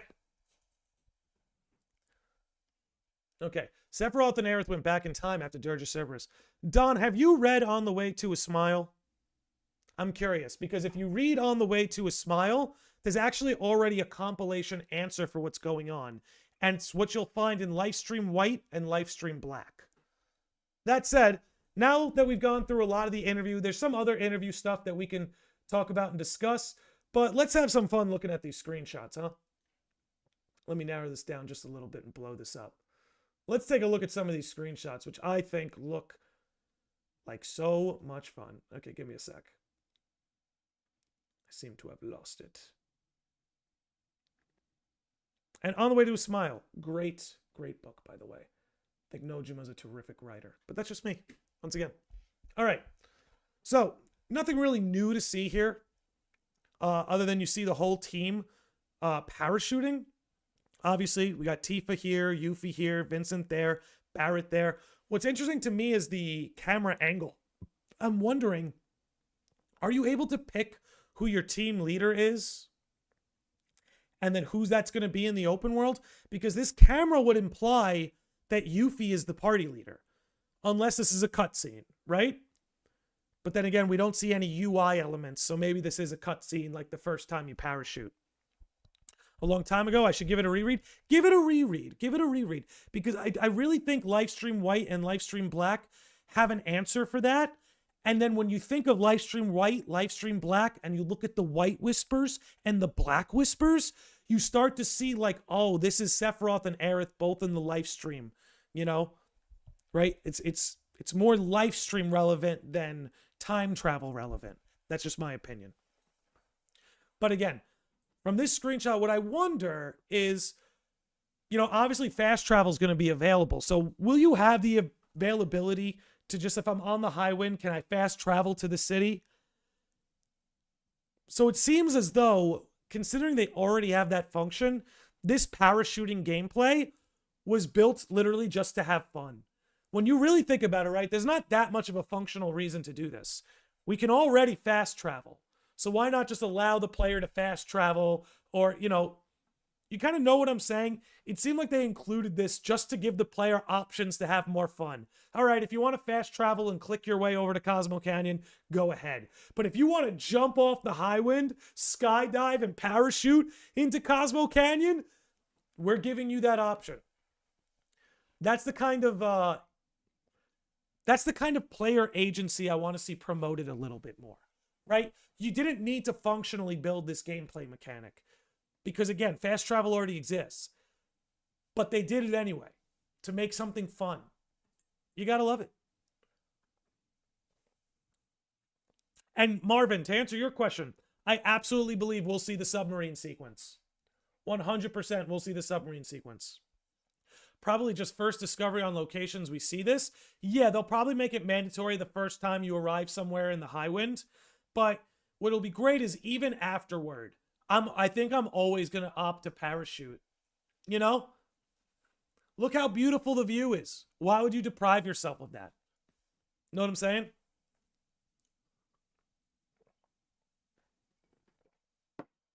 All right. Let's move on to our next little screenshot. A little look at Wutai here. And we see we've got Yuffie, Kate Sith, and Vincent. Which is interesting. I think what part 3 is really going to do, right? And I've talked about Yuffie and Vincent a lot because, repeating myself a little bit here, but maybe if we got some new first-time viewers. I have gotten a lot of subs the last couple days, so maybe you're here and you're new. I always keep a lot of focus on Vincent and Yuffie because what differentiates them from the rest of the party is that they were optional in the original game. Now, when you hear the devs talk about the development of the original FF7, the reason why Yuffie and Vincent ultimately were made optional is because of time constraints. There were legitimate time constraints, so they had to make them optional in order to get the game out on time. So to me, I believe the devs have always had a big focus on both Yuffie and Vincent in further developing their characters. Because Barrett, Tifa, Aerith, Cloud, Sid, they all got to be mandatory and were developed to their full character arcs in OG. Whereas in this trilogy, they have the opportunity, now that Yuffie and Vincent are mandatory, to expand on them more than they did before. And I think Yuffie is a perfect example, even integrate aside, I think Yuffie is a perfect example for how these changes are perfect example for the best way these changes have been handled. These changes about the journey, not the destination. Adding that assassination scene between Yuffie and Rufus, I don't think I've seen anybody deny that that scene was amazing. I don't think I've seen anyone deny the changes to that scene and the Shinra parade and Rufus's inauguration with the assassination attempt. I don't think anybody would disagree that that added depth to the story of Final Fantasy VII. Maybe some would, but I certainly wouldn't. And I think a lot of us would agree that that scene added depth to the story, adds depth to Rufus, and adds depth to Yuffie. Say what you will, man. Call her cold-blooded. Yuffie's willing to fucking kill. That's what this conflict means to her. You know? That's what shows you this conflict. You know? Like, think about Barrett, right? Barrett could have killed the president. Barrett could have killed President Shinra. Dropping you up from up here will do me pretty good. You know, he could have just dropped him right off the tower and killed him. You know? But to Barrett's credit, he's not built like that. Yuffie's built like that.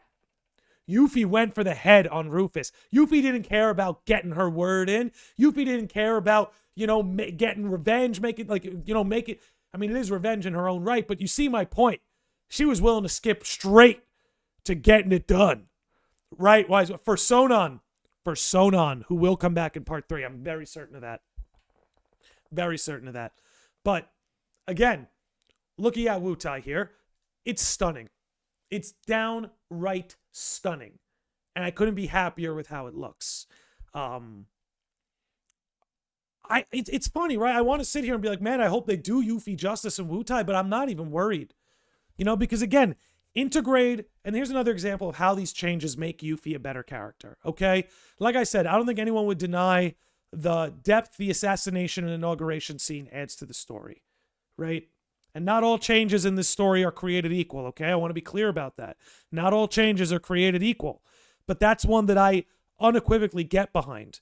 And why I talk about Yuffie a lot when it comes to these changes is because think about the original game, man. Not only is she optional, you bump into her in the woods randomly. It's not even like Vincent, who you find in a coffin in Shinra's basement, which, you know, pays into his backstory, builds into his aura. You kind of pick up that he was part of Shinra. He's in with Shinra. Like, he's been experimented on Shinra. All of that gets pretty heavily implied by Vincent's introduction and his setting. But with Yuffie, it was just like, you just bump into her in the forest. And again, she wants your materia and she has her motivations. I'm not denying that. But you just bump into her in the forest. I much preferred what they did here. That she became a more natural part of the party. She started tailing us because she knows we have materia, but then she like really just wanted to be one of the gang, even though I do think she's going to steal our materia when we get to Wutai. They've just unequivocally made her a more natural part of the story and added more depth to her character, generally speaking. What's up, Hassan? I see you, man. Let me see here. Okay. Let me see. In the OG, FF7 wasn't Yuffie optional party member? Yes, she was an optional party member. And again, so was Vincent. And that's why I think a lot of the changes to the journey, some of the best quality changes, are the ones that go through Yuffie and Vincent. Now, given Vincent's story hasn't had a lot of room to breathe yet, but I really look forward to it. Because if it's handled with as much care as Yuffie's, I think that'll be great. Also, another reason why I think it's very encouraging and why, listen, if we got Dirge heads in the chat, I got good news for you. Okay? One second.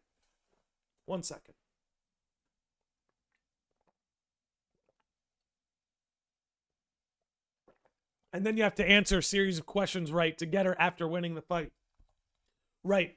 Which I did like Rebirth's spin on that, is that instead Cloud had all the power in the conversation.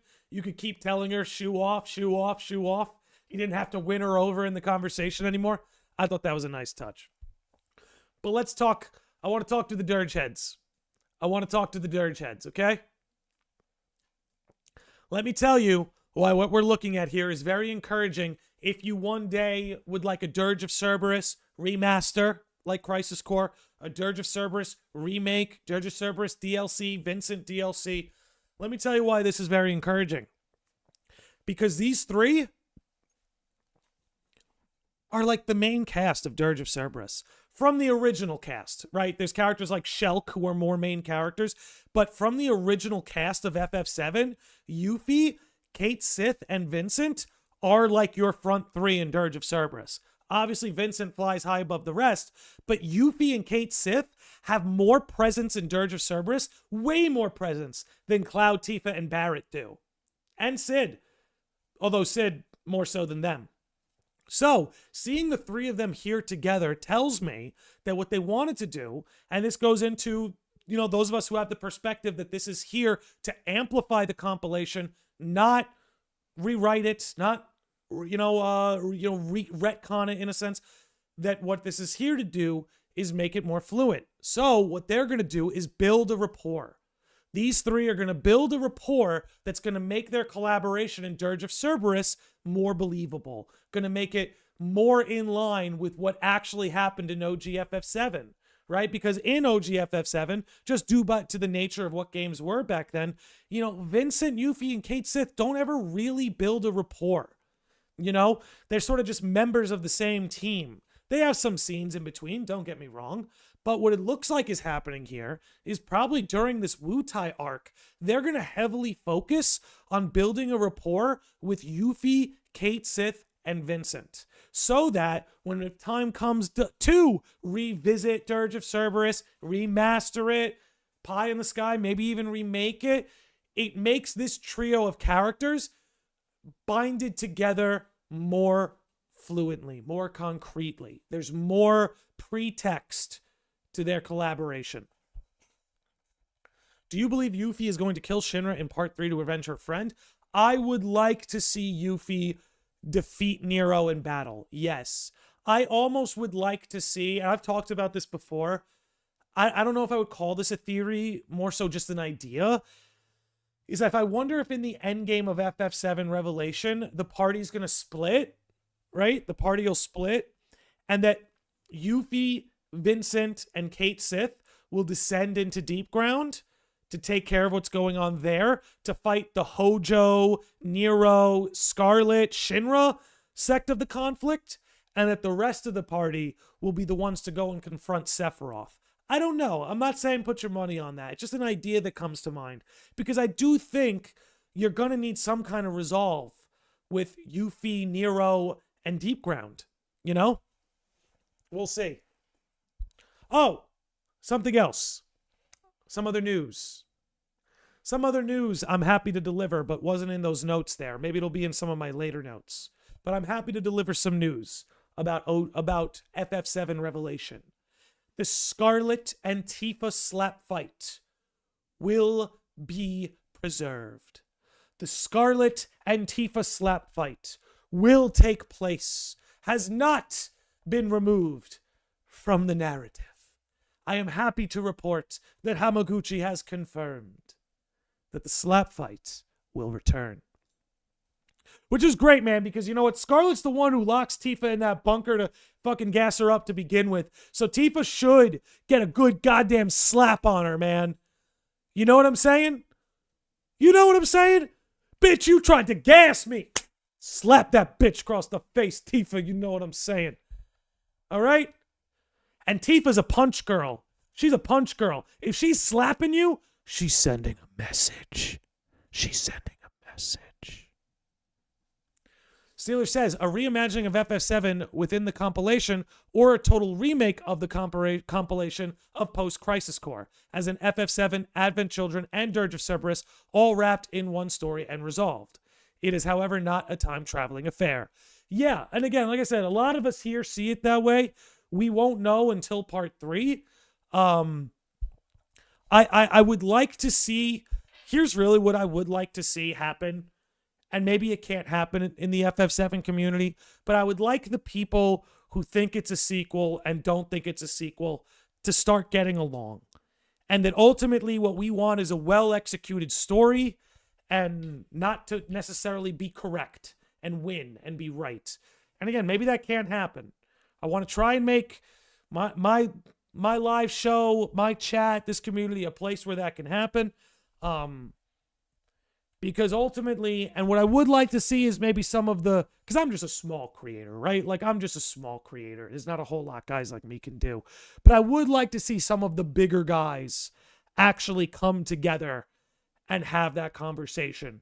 Or at least some of the bigger guys invite people who disagree with them to have that conversation. And I'll be the first to say, I will have anyone who disagrees with me about sequel or not sequel on this show. I have no hesitations or reservations to do that. But we'll see. We'll see. We'll see how it unfolds. Okay, let's move on from the Swootai one. I think this is going to be great. I really do. I want to see these 3 characters strung together.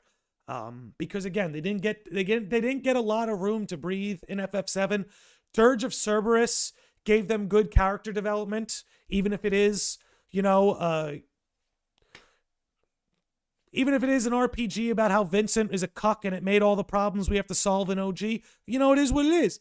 But I'd like to see them interact and be brought close together in a game that's not about Vincent being a cuck and causing all the problems of FF7. Here's another beautiful. We're going to talk about this tree, okay? Not today. Here, let me make this smaller, okay? I actually don't want to be on this screenshot too long because I have a theory about this screenshot, okay? Okay? So, I've got a theory about this tree.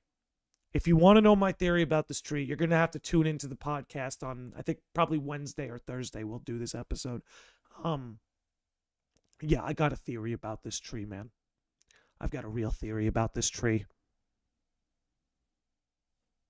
And we're going to have some fun. Okay.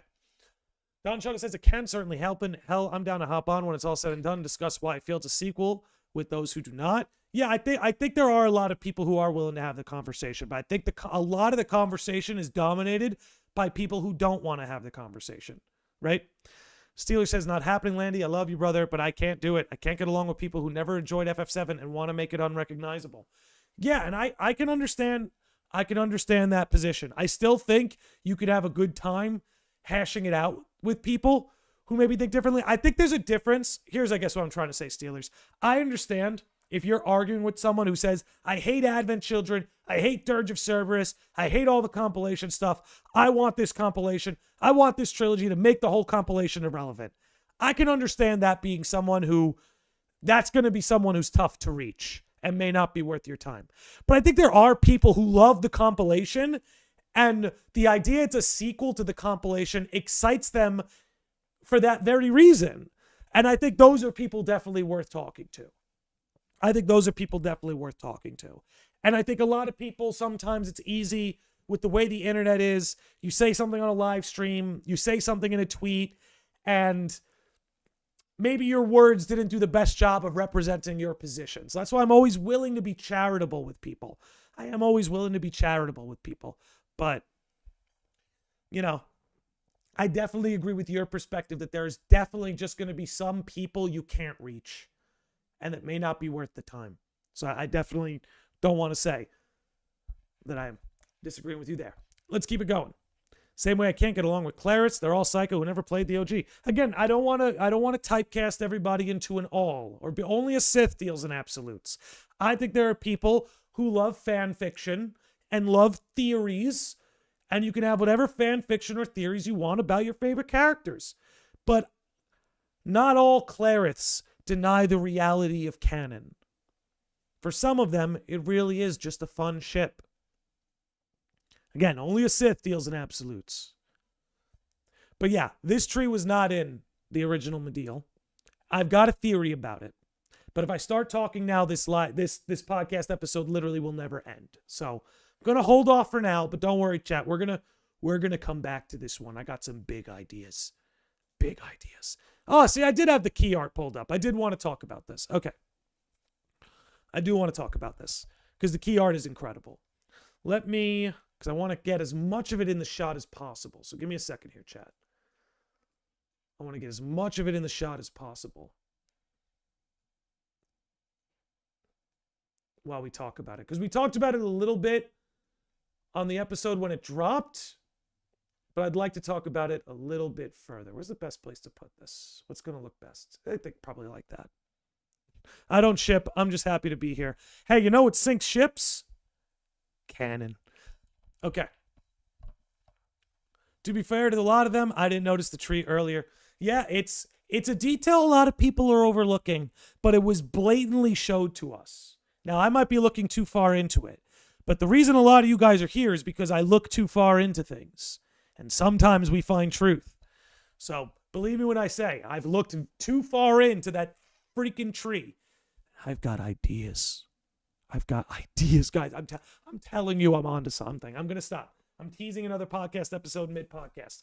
Bad practice. Bad practice.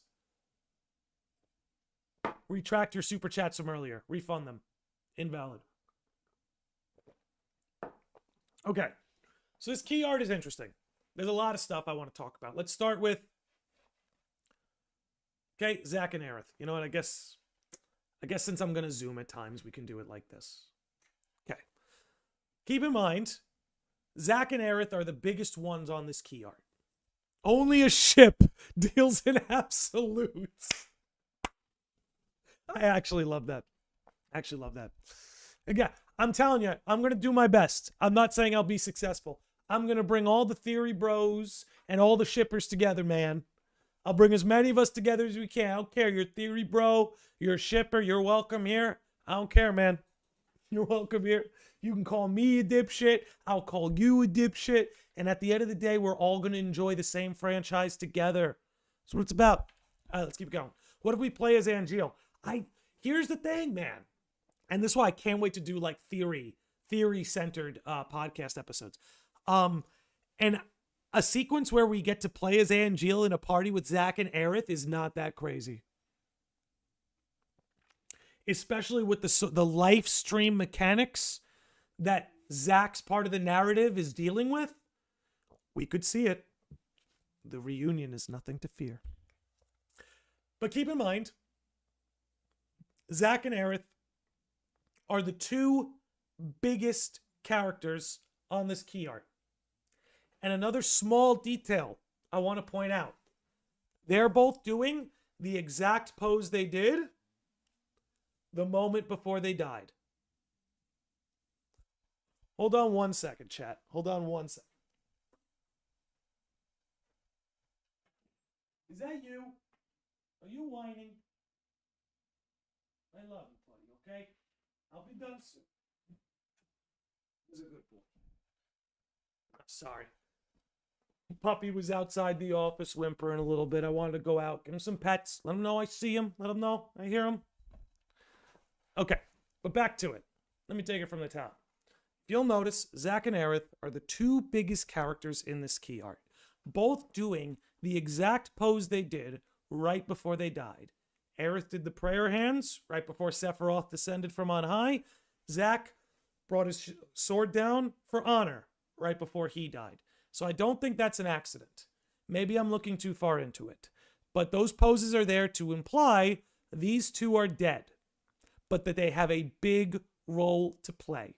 Their deaths have not changed, but the roles that they will play in their deaths is not only yet to be revealed, but will be a big role to play. I do believe you're going to have, in a lot of ways, a two-tiered narrative where both the party here on the surface of the planet and Zack and Aerith here in the live stream of the planet will have to do things together, right? They'll have to do things together to achieve the ultimate outcome, to be victorious in the final battle, stop Sephiroth. I really believe that in the final battle, you're going to have sort of, again, We saw some of that in Rebirth, right? You're going to have like this 2-tier boss ladder where everyone's got their own little roles to play. That's at least what this looks like to me. I think there's no coincidence. They're both holding their death poses. I think it's no coincidence that in their deaths and with the life stream mechanic that was introduced in this trilogy, well, not introduced in this trilogy, was introduced in the compilation, but was further brought into the spotlight in this trilogy, that in their deaths, they have their roles to play. Zack and Aerith are actually farming Aura Stream. Well, look, dude, it's Reunion Aura. That's what I'll call it. Reunion Aura. So, not too much to derive from other poses. You know, no one else's pose here really has, in my opinion, any sort of relevancy to what their character arcs may hold. I believe that's where we look at Zack, Aerith, and Sephiroth. So, there's a couple things I want to talk about. Especially here, let's zoom it back out. Especially when it comes to Sephiroth and this wing in particular.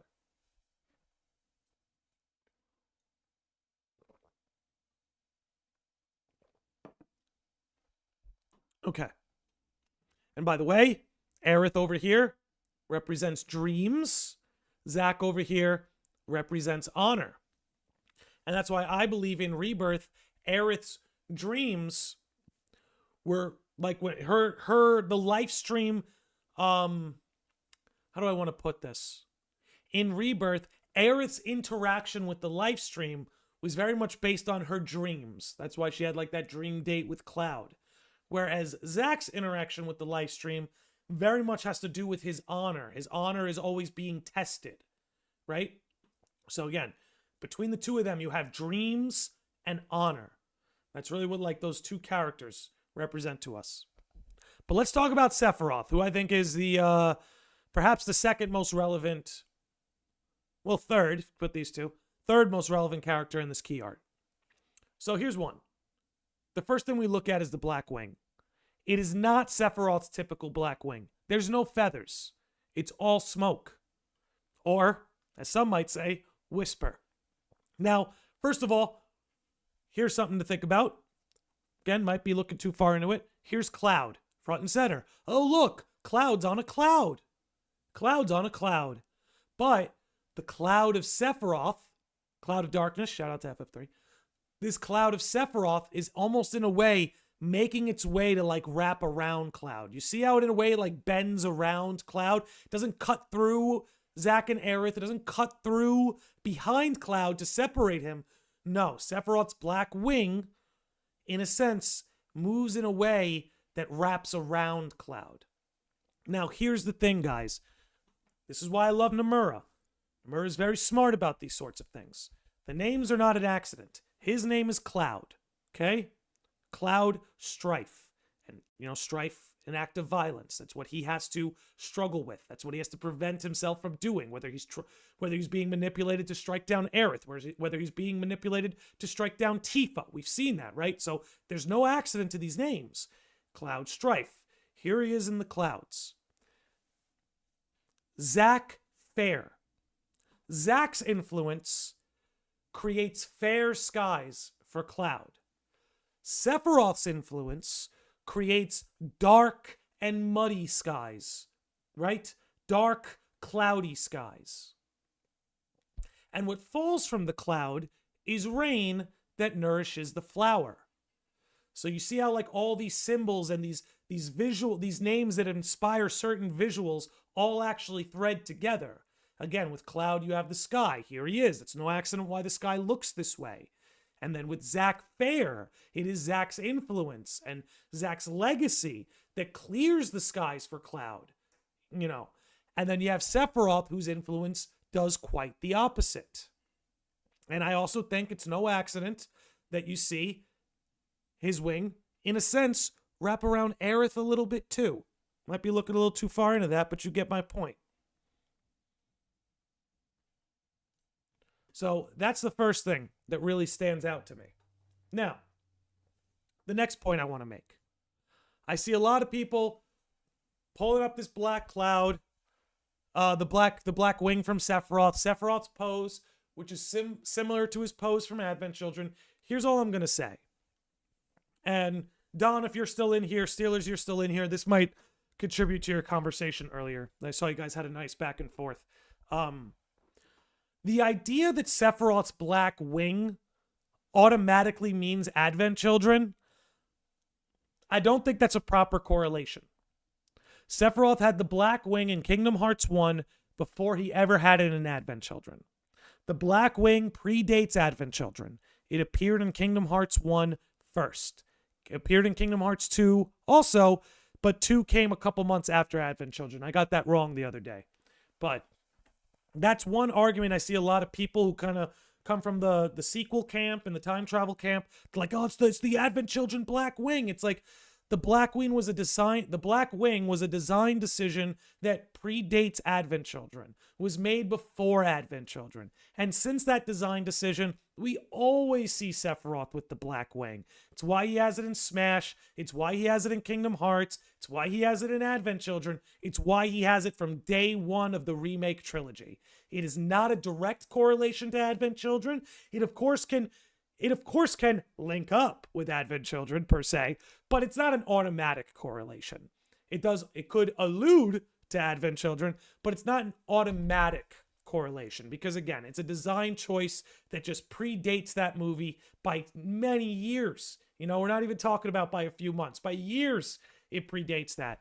So I've seen some people point to this key art and be like, oh, this black wing means Advent Children or it's something Advent Children related. And I don't really think that's the case. I think if you want to point to his pose, right? If you want to point to his pose and say that's similar with the Advent Children cover art, that lines up. That makes more sense to me. But the black wing does not just equal Advent Children. It like I said, I don't think I need to explain that anymore. I don't use KH as a talk point. Oh, I know you don't, Don. I'm not saying you say this, Don, in particular, but I know a lot of people who come from the sequel time travel camp. They cite Sephiroth's black wing as evidence that this is from Advent Children, whereas I'm just trying to point out, hey, that black wing design choice predates Advent Children by many years, and that rather it's just more Sephiroth's design in present day as opposed to something that indicates from a certain time. Again, I'm not saying you said that. I'm just pointing out that that's been some people's analysis of this key art. I'm just offering my perspective on why I think a little bit differently. But as I always say, I might be the one wrong. I might be the one with egg on my face. And if I am, it'll make for a fun podcast. Not at all. The idea people use the wing as evidence for a sequel is unbelievably stupid. It's one of the weaker points of evidence. Like, you know, there definitely is some evidence that may just be a red herring. Like, I don't want to say evidence doesn't equal something is true. Like, I understand the people who think sequel and time travel. Like, I do understand how they got that impression or why they see it that way. I really do. But the black wing just ain't it, dog. The black wing just ain't it. So we're going to talk about this quote, right? We're going to talk about this quote too, now that we're getting to this point of the episode. So here it says, back in 2023, Nomura said in an interview that Final Fantasy Remake Project will link to Advent Children. Is that the case? Is that still the case? And will players know how that happens when Revelation comes out? Hamaguchi says, I don't believe we've publicly claimed or stated it's going to be exactly that, so I'd like for players to play Revelation and see for themselves what the conclusion of the journey holds and see about that. So, let's start here. His language is very unconfirming. So Hamaguchi neither confirms nor denies whether the trilogy will link up with Advent Children. However, both Nomura and Kitase, if I'm not mistaken, have said that it will link up to Advent Children. Now again, Nomura is the story guy. He storyboards. So Nomura's words carry a little bit more weight with the story than somebody like Hamaguchi's does, right? So when he says, I don't believe we've publicly claimed or stated it's going to be exactly that, there have been public statements that it will link up to Advent Children, but I suppose what Hamaguchi is saying, like, it won't exactly link up to Advent Children, because there will be something that's a little different. There will be something that is changed, but that doesn't mean that the story doesn't eventually lead into Advent Children. We've gone over it on this podcast so many times. Nomura's said it multiple times. Kitase has said it, that they're not going to make a radical change that results in Advent Children no longer making sense as the post FF7 story. They've been very clear about that. But let's be fair that Hamaguchi's language, that I don't believe we've publicly claimed or stated it's going to be exactly that, makes you wonder, like, why use that word exactly? Because that tells me, like, yes, it's going to lead into Advent Children. But the word exactly implies there will be something that's just a little different. Something that's just a little bit different. Whether that means story relative, whether that means an Advent Children DLC, we don't know. He was purposefully vague. But again, contrary to what he says here, both Nomura and Kitase have been very forward about it. But I think what Hamaguchi is alluding to is a certain mystery, keep people on their toes, and that there will be something, maybe it's little, maybe it's big, different about the way this links to Advent Children. Now, again, like I said, could be something little, could be something big, but ultimately the story is still going there. But we'll see by nature of how it leads there very soon. I'll leave that up in case we need to go back to it. Okay, we covered that interview. Yeah, so look, right? Like here's Nomura literally saying it. I'm glad I did pull up receipts. I didn't want to just talk out of my ass. Look at me. Tetsuya Nomura, creative director for Final Fantasy VII Rebirth, previously told The Guardian the games would link up to Advent Children.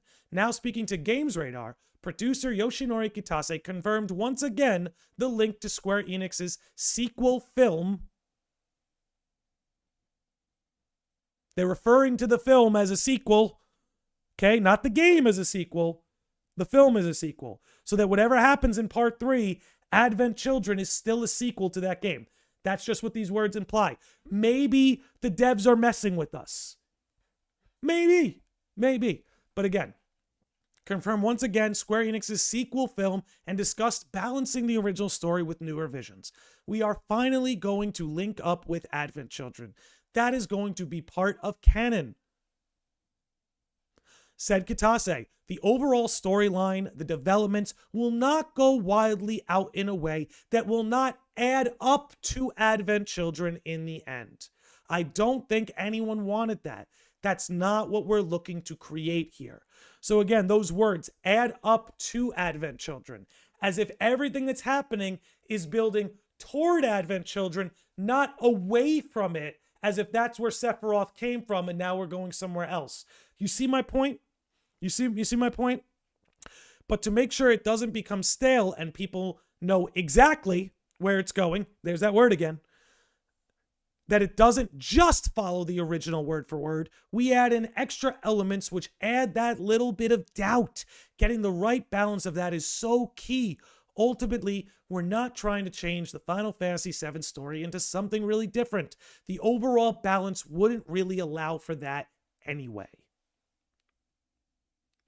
So, that's why I'm glad I had the receipts. That's not to say we don't consider Hamaguchi's words, and that I think the term exactly here is very important, but we have the receipts. Let me see. We've covered that. And here's another one. Good. Here's another one. Just to back it up. For Nomura, it was clear that a simple one-to-one remake wouldn't do the iconic tale justice. There were a number of successful remade games out there, and looking at them and how they turned out, I realized that if we just made it a better-looking version of the original game, it probably wouldn't become the scale of the project that it is, and it probably wouldn't have worked out. To get people interested and give players the motivation to play through it again, we needed to change Final Fantasy VII and add in new elements, he pauses, to make remake what it should be, rather than just sticking to the original. Again, add in new elements, not retool old narratives, you get the point. While the pair are tight-lipped on what story changes to expect from Rebirth and the currently untitled third entry, Nomura reveals that Advent Children fans will be well catered for. If you play right through to the end, it will link up to Advent Children, so you don't need to worry about that, he says with a knowing smile. Now again, could be a red herring. We could be getting played for fools. But that, in a sense, would be my response to that. Okay. Okay. Beautifully done. Let me set this up on my end here. Pull the trailer back up. Let me check my notes. Make sure we covered everything. Because I think we did. And we are well over 2 hours. Wow. I mean, Hamaguchi gave us a lot to chew on. So, not going to fault him for that, right? Okay. Looking good there. Good there. By the way, thank you, Wisewind, for hanging out with us on Twitch. Do appreciate that. Okay. We're looking good here. Yeah, I think so. Let me double check. Okay. Let's see what the chat's getting on about. Advent Children DLC, Dirge of Cerberus remaster with a resolution would be neat. Yeah, I think that would be cool.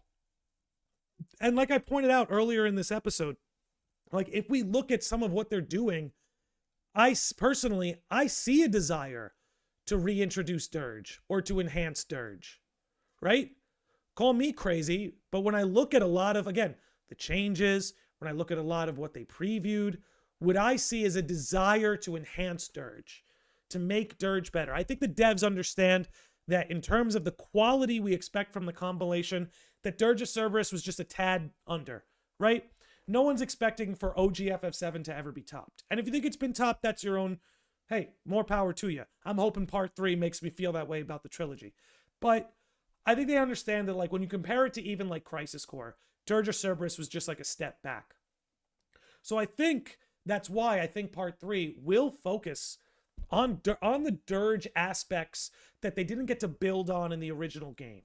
Because again, Vincent was one of those optional characters who just didn't get as much spotlight as he may have otherwise deserved. I prefer Star Scar over Geostigma. Interesting. Let's see. Okay. It looks like the wing is made of cloud. Yeah, going back to the key art, right? Yeah, that's what made the key art interesting, is the wing. It's not an accident that they made it like a dark cloud. I think it's meant to allude to the whispers, but I think it's also meant to imply what his effect on Cloud would be, right? Sephiroth's effect on the Lifestream is you have all the black whispers and Lifestream black going on. Same would be his influence over Cloud. He would darken his skies, so to speak. Rebirth was Infinity War, Revelations is Endgame. I hope not, because I thought Infinity War was better than Endgame. Maybe I'm crazy. Maybe I'm crazy. I don't know about you guys. I thought Infinity War was better than Endgame. Just my opinion, though. Okay.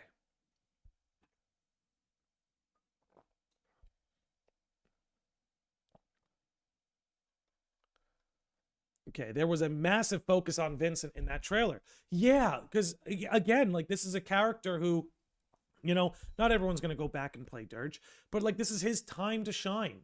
He was a character, because I really think from the beginning, there's always been a desire for FF7 to be remade. Like, it didn't take long for Square Enix and those rumors to start circulating that there was a desire to remake it. And I don't think that desire came from a place that they didn't feel like what they made was satisfactory. Obviously, the success of Final Fantasy VII speaks for itself. But I think these devs really had a lot more they wanted to flesh out.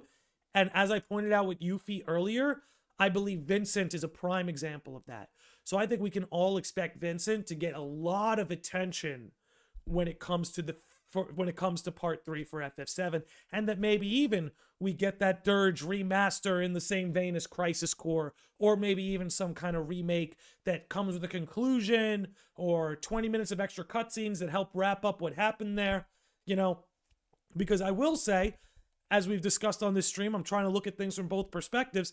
As someone who doesn't believe in sequel theory, some of the strongest evidence is the final scene of Dirge of Cerberus. And not that that final scene implies time travel or anything, but it implies a chronology that's unresolved, right? It does, because it's the furthest point in the canon, and it implies that something is unresolved. So it's very possible that they show something in part 3, or they're building towards something that can give a resolve to what happened at the final scene of Dirge. Just an idea. But like I said, that scene of itself doesn't imply time travel or anything. But we'll see. We have had rumors of FF7 remake since the PS2. Yeah, that's what I mean. And that's how you know it was serious, because it's like within years of FF7 being out, you already heard rumblings. You already heard rumblings of them having a desire to remake it. They even did a tech demo on PS3, right? We couldn't even go 2 console generations without even testing it. You know what I'm saying? Oh my goodness. I didn't care much for Endgame. I liked Endgame. I thought Endgame was good. I just thought Infinity War was infinitely more interesting of a film. Though the scenes where Tony Stark travels back in time to meet his dad, I'm always gonna love that sequence of the movie. I thought that was great. Kadaj at the end of Revelation. You never know. You never know. Through the live stream, all things are possible. That's my new motto. Right? I might have my theories, my perspectives, but honestly, through the live stream, all things are possible. Surprised you're still going. Yeah, I will say I'll push it to the 2.5 hour mark. But we are sunsetting today's episode. But how you doing, Vitrin? I know we're absolutely on a marathon. Oh, we are eating good. KH Guides. How are we doing, man? It's good to see you. What a weekend, right? What a weekend. And guys, tomorrow I'm going to be live with a Summer Games Fest recap episode. Because, oh my God, is there so much to discuss. So there's a big recap episode coming tomorrow. We will talk some FF7 on that episode. But we're also going to talk about Persona 4, Persona 6, Stellar Blade 2, The Last Ronin. Like, there's just so much to discuss. The new Halo, the new Gears of War, so the new Spyro game. So tomorrow's going to be a huge episode where we talk about all kinds of topics. And like I said, we'll throw in a little FF7 and just look forward to that. But let's get back to what we're saying here. Fenrir as a vehicle, I would love that. If in the post game you unlock that. But that's actually what I think we might see, whether it be through an epilogue or through some DLC. We might get to fill in some of the blanks between OG FF7 and Advent Children. I think we could see something like that. I'm good. Just had you in my ear while I work. Hey, that's what I'm here for. If I can make your day of work easier, I have done my job. So they say. It's been a wild one. Dude, it's been crazy. But I can't help but think, you know the meme where Squidward's looking outside and SpongeBob and Patrick are playing? I'm just imagining like Kingdom Hearts fans or Squidward, and there's like 15 SpongeBob and Patricks outside, and it says Persona fans, FF7 fans, FF14 fans, Gears of War fans, Halo fans, Spyro fans, Sonic fans. Like, everybody's eating. Everybody's eating but the Kingdom Hearts fans. And as a Kingdom Hearts fan, it breaks my heart. But because I'm such a big FF7 fan, I play both sides, so I always come out on top. You know what I'm saying? Oh my God. Great stream, bro. I'll be back later. Dude, Don, thank you for joining us, man. We loved having you here. Thank you. Genuinely. Thank you for sharing your thoughts. Thank you for sharing your thoughts. I don't want my chat to be an echo chamber. And believe me, it's not. Believe me. They let me know it's not. But happy to have you here, Don. Thank you. Steeler says, Persona 6 had the most pointless teaser trailer ever. Bro, we know the game's been in the works for a decade. Don't show anything unless you're showing something. We'll talk a little bit more about it tomorrow. I'll say this, it's funny. I saw the Persona 6 trailer first, and I thought it was exciting just because they're returning to like the sort of darker horror aesthetic that Persona 3 had.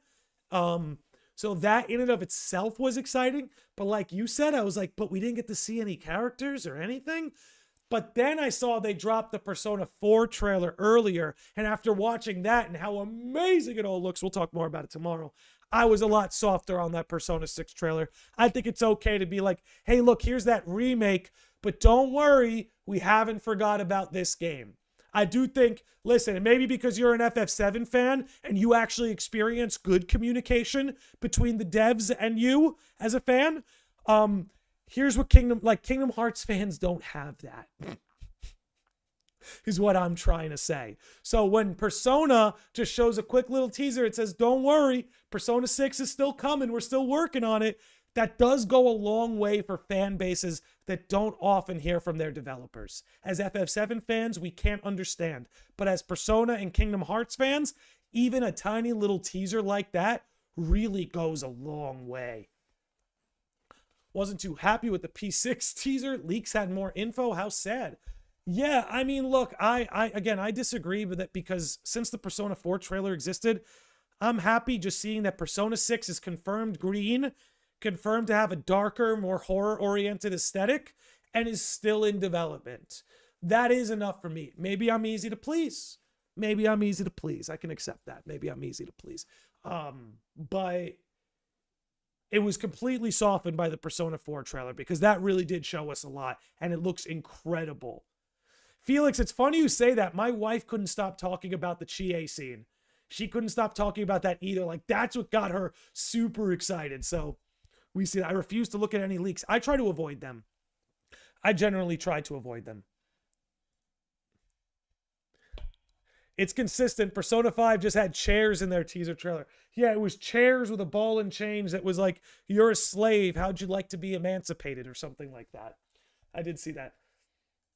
I'm a huge Persona fan as well, so I understand the silence, but I don't agree with the teaser being worth shit. Glad Persona 4 looks good, though. Hey, fair enough. For me, it's enough to know the green is good, the horror's in, and we're still moving. But again, I'm a little easier to please, I suppose. Keep up the great work. This is just the beginning of part 3, theory crafting. Cheers. Son of Seto, let me tell you something. Excuse me. I've got a big theory episode planned later in the week. We're gonna have some good fun. But all right, with that said, I think I'm gonna wrap it up here, guys. We're coming up on 2.5 hours. We covered the full interviews. We'll talk more later in the week. Tomorrow we'll do a big Summer Games Fest episode. Everything's on the table, so you can come in here. We'll talk FF7. We'll talk everything else that was announced. It'll be a whole recap of the weekend, which I think was one of the best weekends for game announcements in a long time. So as someone who just wants to see this industry win, I'm very happy to see that. But let's wrap it up here, okay? Thank you for chilling, everybody. Another great stream. Let's give some shout outs first. All right, shout out to Josh Z for the $5 super chat. Shout out to Lands the Master for the $5 super chat. Shout out to Orphan Funkhauser for the 2-month membership. And let me just check Kick. I've not looked at Kick in forever. Okay, we are good on that front. All right, gang, you guys are awesome. Thanks for making this another great stream. Love hanging out with you guys and talking shit. We'll be back tomorrow, and we'll be live later in the week as well. Thank you for hanging out. Be good to yourselves. Be good to each other. And we'll see all you beautiful sickos and normies next time.